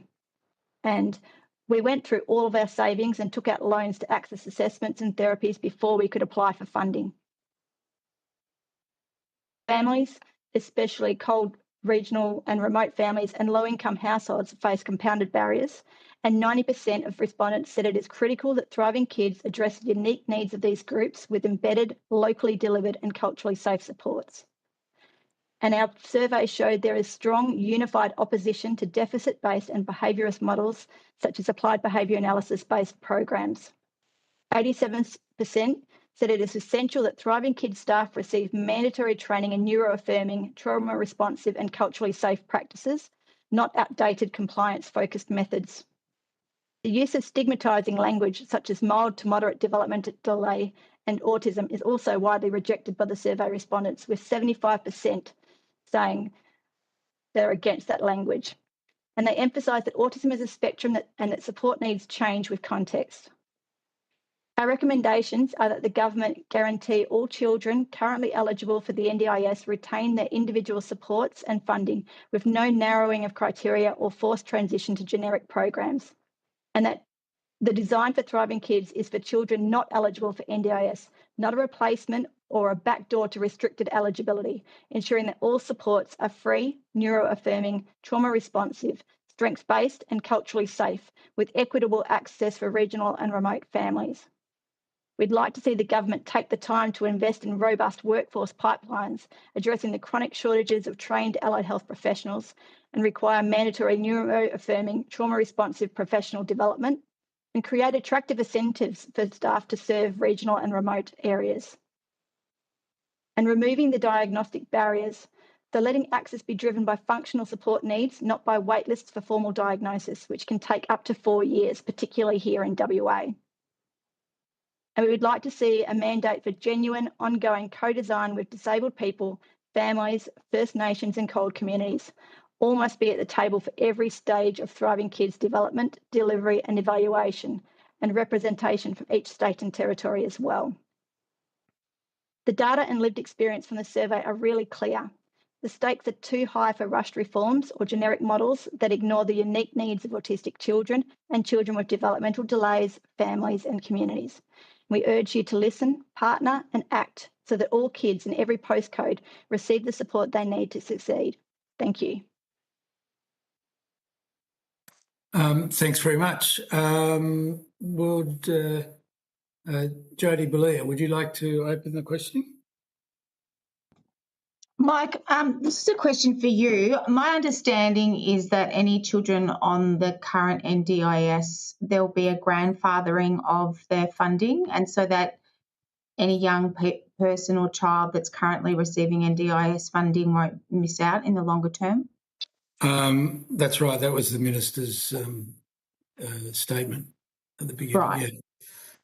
So I suspect, so my feedback would be, and thanks for your feedback and thoughts, would be that I think there's obviously some need for some better communication and awareness raising around the criteria and what's being proposed, because it sounds like people are thinking they're going to lose funding for their kids currently, and that is not the case. So I think, at a first, how do we, and I suppose this will be an ongoing requirement, how do we make sure, as one of the many foundation building blocks, that we keep people up to speed and educated about what it is and what it isn't?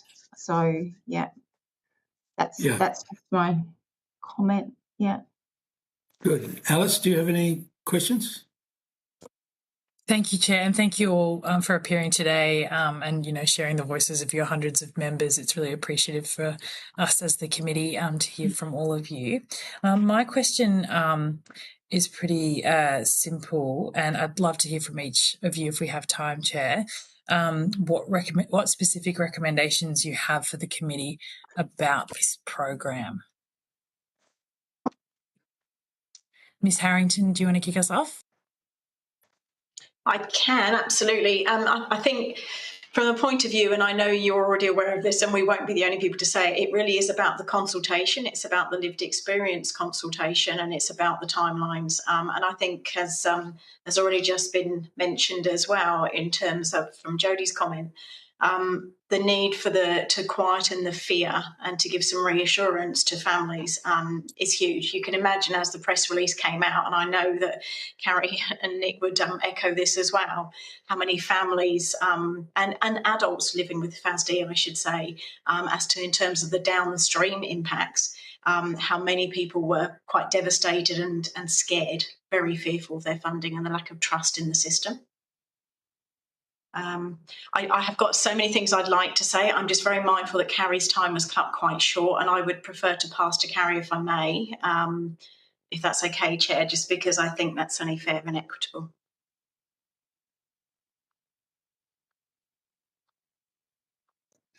You're on mute, Mike. Sorry. We've got plenty of time, so please say what you want to say. Okay, thank you. All right, I was just very mindful that I had my time.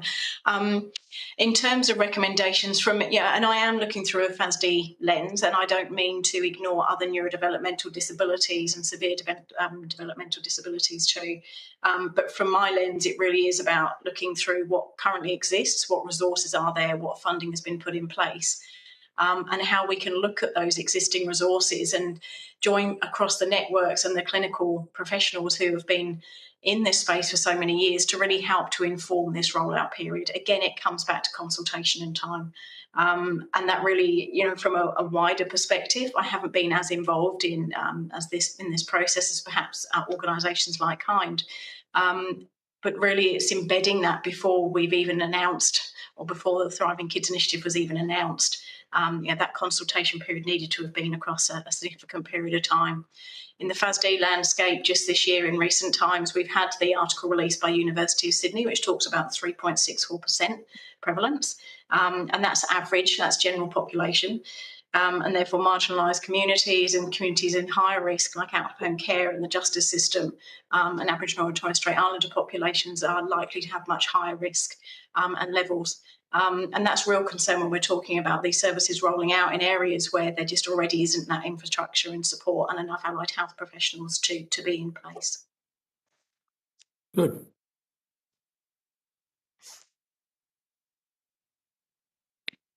Monique, do you have any comments? Thank you, and thank you, the three of you, or all of you, for your time and the benefit of your expertise. I guess I'm interested in your thoughts around, with the Thriving Kids, we're hoping to provide quality foundational supports to all children who are failing to meet their developmental milestones or beginning to demonstrate delays. I'm interested in your thoughts about how we can ensure that we meet the needs of all children, knowing that, obviously the needs of kids with FASD are quite different from, perhaps not from, that they can vary a lot from children with other forms of developmental delay.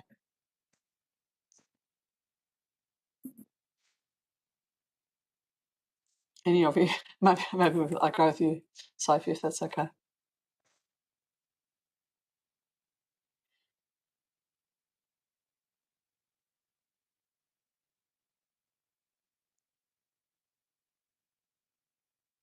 Sophie, did you want to comment on that? Sorry, I thought Monique said anyone, not me. Oh, no. I'm sorry. Not you. No. No, I'm not exclusionary. I'm very... I think Sophie in particular, but the others as well. I mean, I think, I know there's concerns always about it, not every model is going to fit every child, but we want to be as inclusive as possible. The one thing I would say, if that's okay, is just that children aren't, records aren't kept universally for prenatal alcohol exposure. And I think that's a fundamental issue that there may be. If I use my own lived experience as an example, and some of the friendly faces in the room were at an AOD harms presentation that I made to a hearing in February. I won't go on, but from my own lived experience, I have a child who was born full term, met all of his developmental milestones, just slightly late, and he wasn't identified or diagnosed with FASD until he was 14.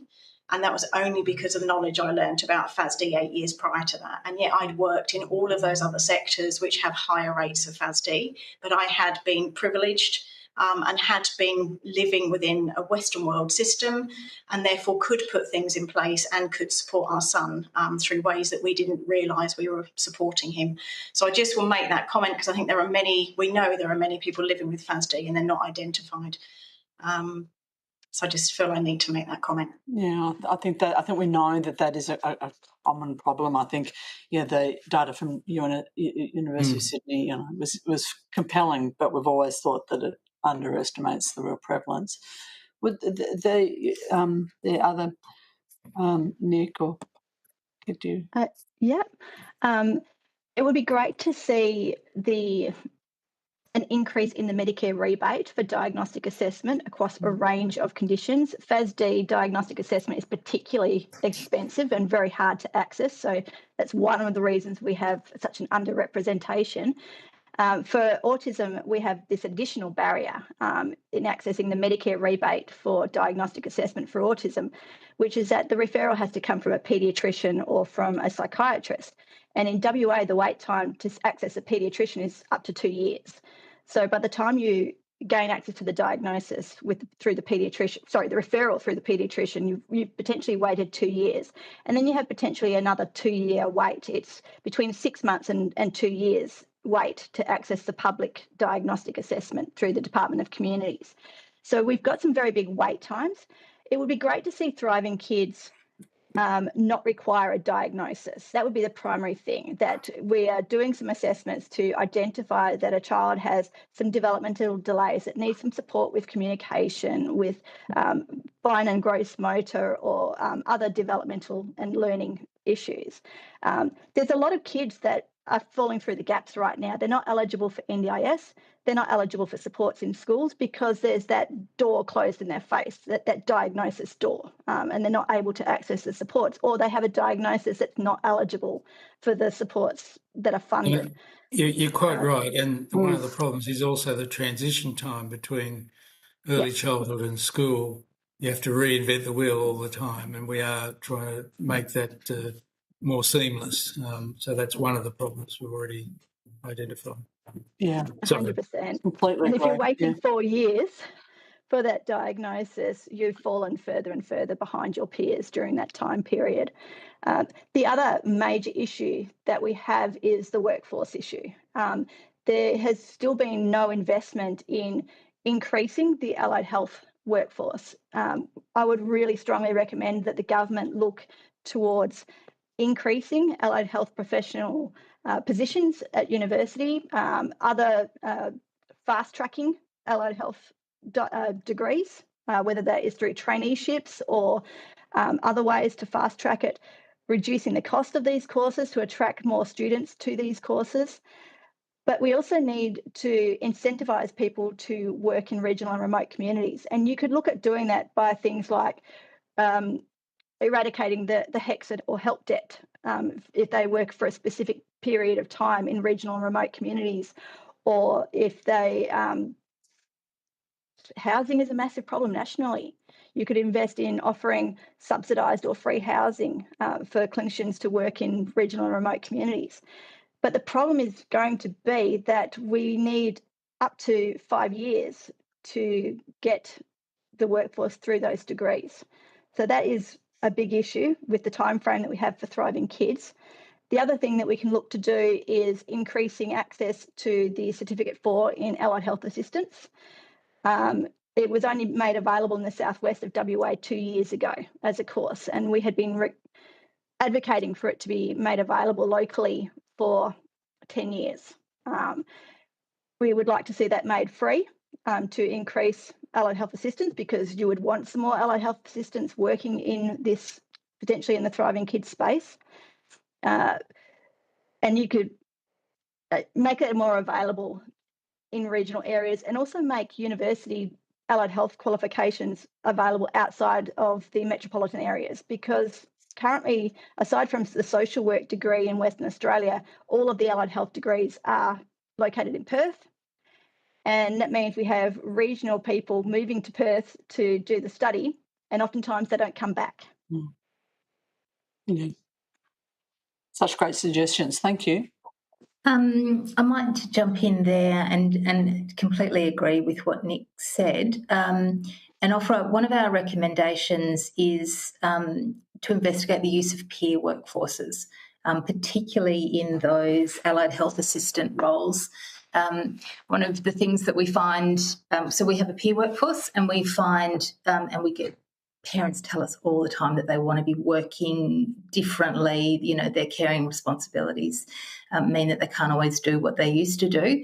And I think that there is a huge peer workforce out there that could be utilised. So I think developing pathways for that would be really, really good. Thank you. Thanks, Chair. Drop in on that point. The other issue I've looked at, of course, Aboriginal health workers in Indigenous communities can make a big difference.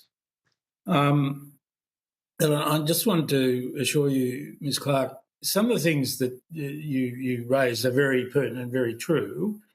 Federal government is not a provider of resources on the ground. We can provide funding, etc., but we're not very good at providing resources on the ground. So it's really up to the states who will be providing the actual services on the ground. And let me reassure you that my belief anyway is that we need to be funding organisations that have a track record and have a history, and not trying to reinvent the new entire universe around this. So we do need to fund organisations like yours and the other two represented today that have a track record and a long history. The problems that you mentioned about access are really important ones, and I don't pretend that we have the answers, but around Australia, there are huge issues with gap fees, which I think you mentioned. People just can't afford to get in to see GPs, paediatricians, developmental teams, they just can't afford it. So we need to have a look at how we can improve access to assessments and how we can start early intervention services. And it'll vary from state to state. Every state has a different system. Queensland has its own Thriving Kids program. New South Wales is a long way behind. It's waiting times for our child development units are now over a year around the state. So it is a real problem. Could you design or give us a design of how you think an early intervention program should work and how we could improve access? Perhaps, Ms. Clark, you'd like to comment on that. Yeah, so I think, like you said, that it does need to be tied to existing services, and there needs to be uplift into those existing services. And I know that all of the problems with WA's Child Development Service, it is a delivery mechanism that is already existing. I think there's a couple of things that we've put in our submission in terms of recommendations that I would like to see. I'd like to see that Thriving Kids supports are based on demands and not caps. And I think that these supports will fail if families can't kind of move in and out of them.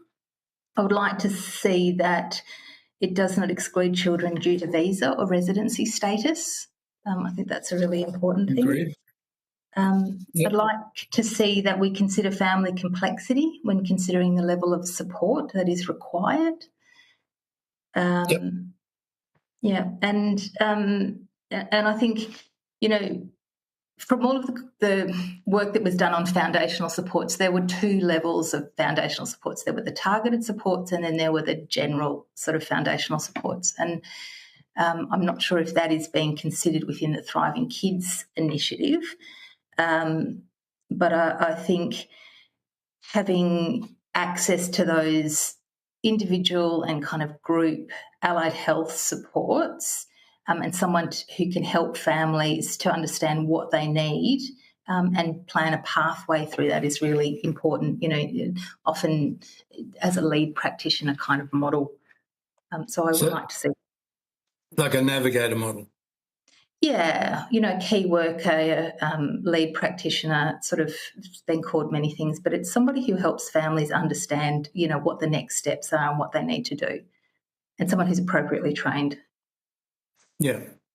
Well, one of the things that we are looking at that's been put to me by the College of Physicians, the paediatric group, is expanding item numbers that would allow general paediatricians to do complex developmental assessments without charging a gap fee. Would you think that would be one thing that would help?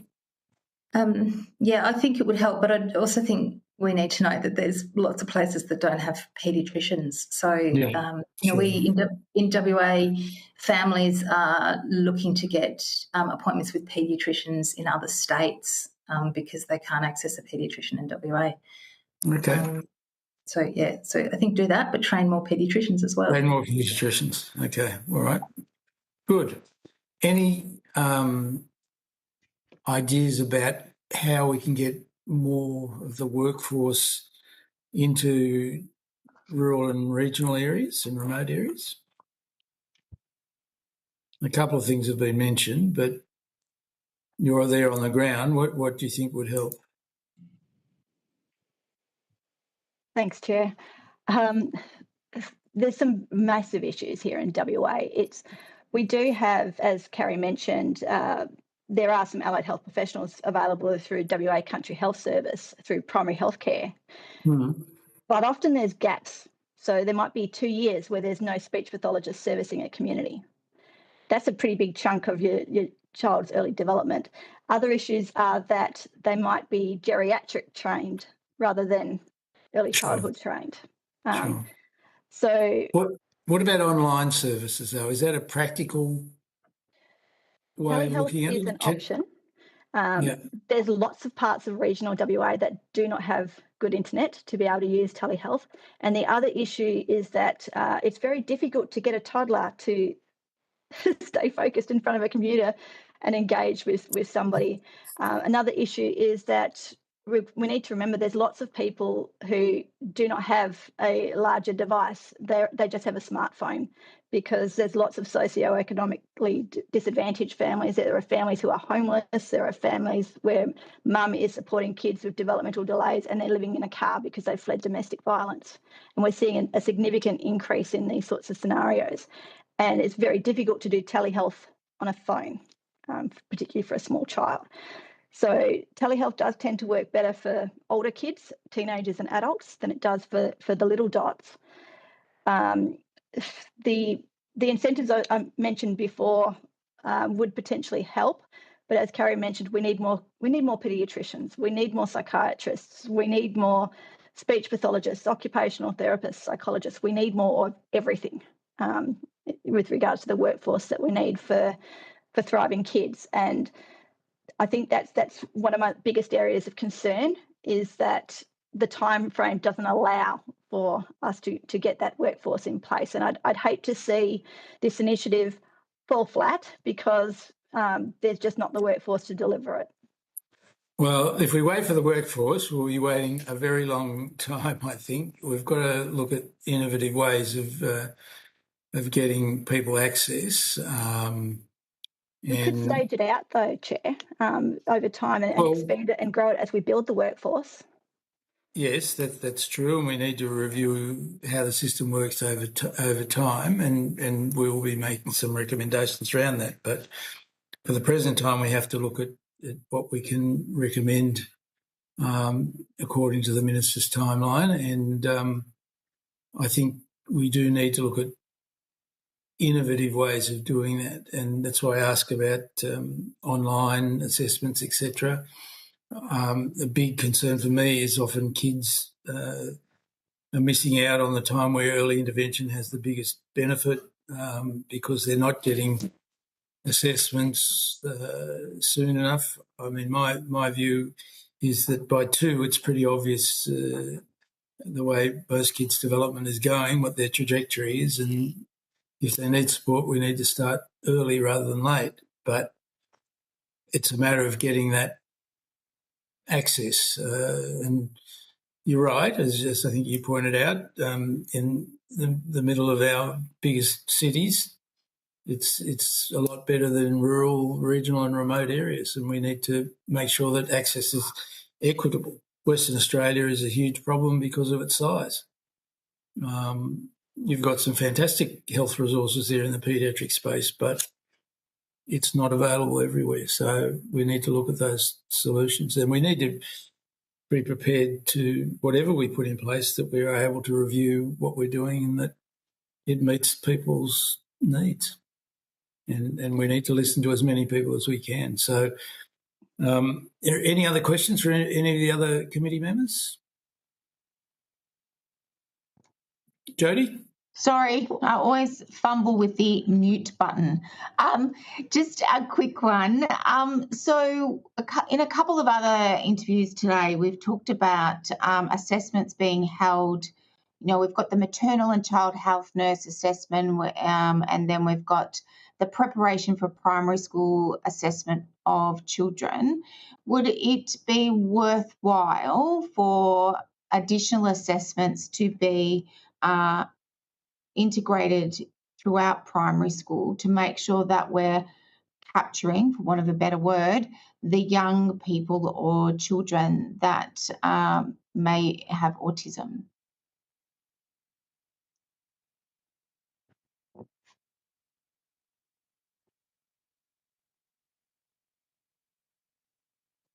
I think yes. It would be good to have some more screening occurring. We do need the expertise, and that's an area that we are very much lacking. The other thing that we need to consider is, rather than pushing through for diagnosis to access these services, we need to be identifying kids that have got support needs and supporting them without the requirement of a diagnosis. Because diagnosis takes a very long time, particularly here in WA, especially if you can't afford it. The other thing that concerns me a lot with the Thriving Kids funding is that we're talking about $400 million a year over 5 years. And it's likely to be split based on population, would be my guess. And WA doesn't have a large population, but we have a very spread out population with very high costs of that geographic spread.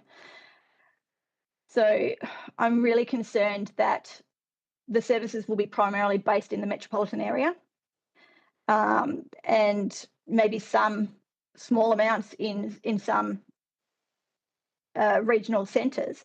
But there's also the risk of, if we're doing these services through the schools, that they're only available in specific schools rather than every school. And that potentially increases segregation. If you can't attend the same school as your siblings because you've got some developmental delays, and instead you have to attend a school at a town 2 hours away, kind of thing. So there needs to be a lot of upskilling. The other issues are around, there's no mandatory training on autism in schools. It's entirely optional. I don't know about other states, but in WA, professional development for school staff on autism is entirely optional. So it's very much luck of the draw whether you attend a school that is very inclusive and understanding of autism and developmental delays, or you don't. And because of catchment areas, you might just happen to be living on the wrong side of the street and wind up in a school that is not supportive. Whereas if you were on the opposite side of the street, you could go to a school that is. And that makes a huge difference to kids' trajectories. That's exactly absolutely right. Absolutely. So we've got a lot of uplifting of skills that needs to occur. We all agree there. Yeah. Good. Monique, do you have any further questions? No, I think I'm good. Thanks, Chair. Good. All right. Jody, no more? Well, thank you all very much for coming today, and it would be good as this progresses along, perhaps to hear from you again. And thank you for your time today. If you've been asked to provide any additional information, could you please forward it to the Secretariat by the 10th of October? You'll be sent a copy of the transcript of your evidence, and we'll have an opportunity to request corrections to transcription errors. And once again, thanks for attending. Thank you for the opportunity. Thank you. Thank you very much. Good. Thank you. And thank you, colleagues, and thank you, Secretariat. I now declare this public hearing closed.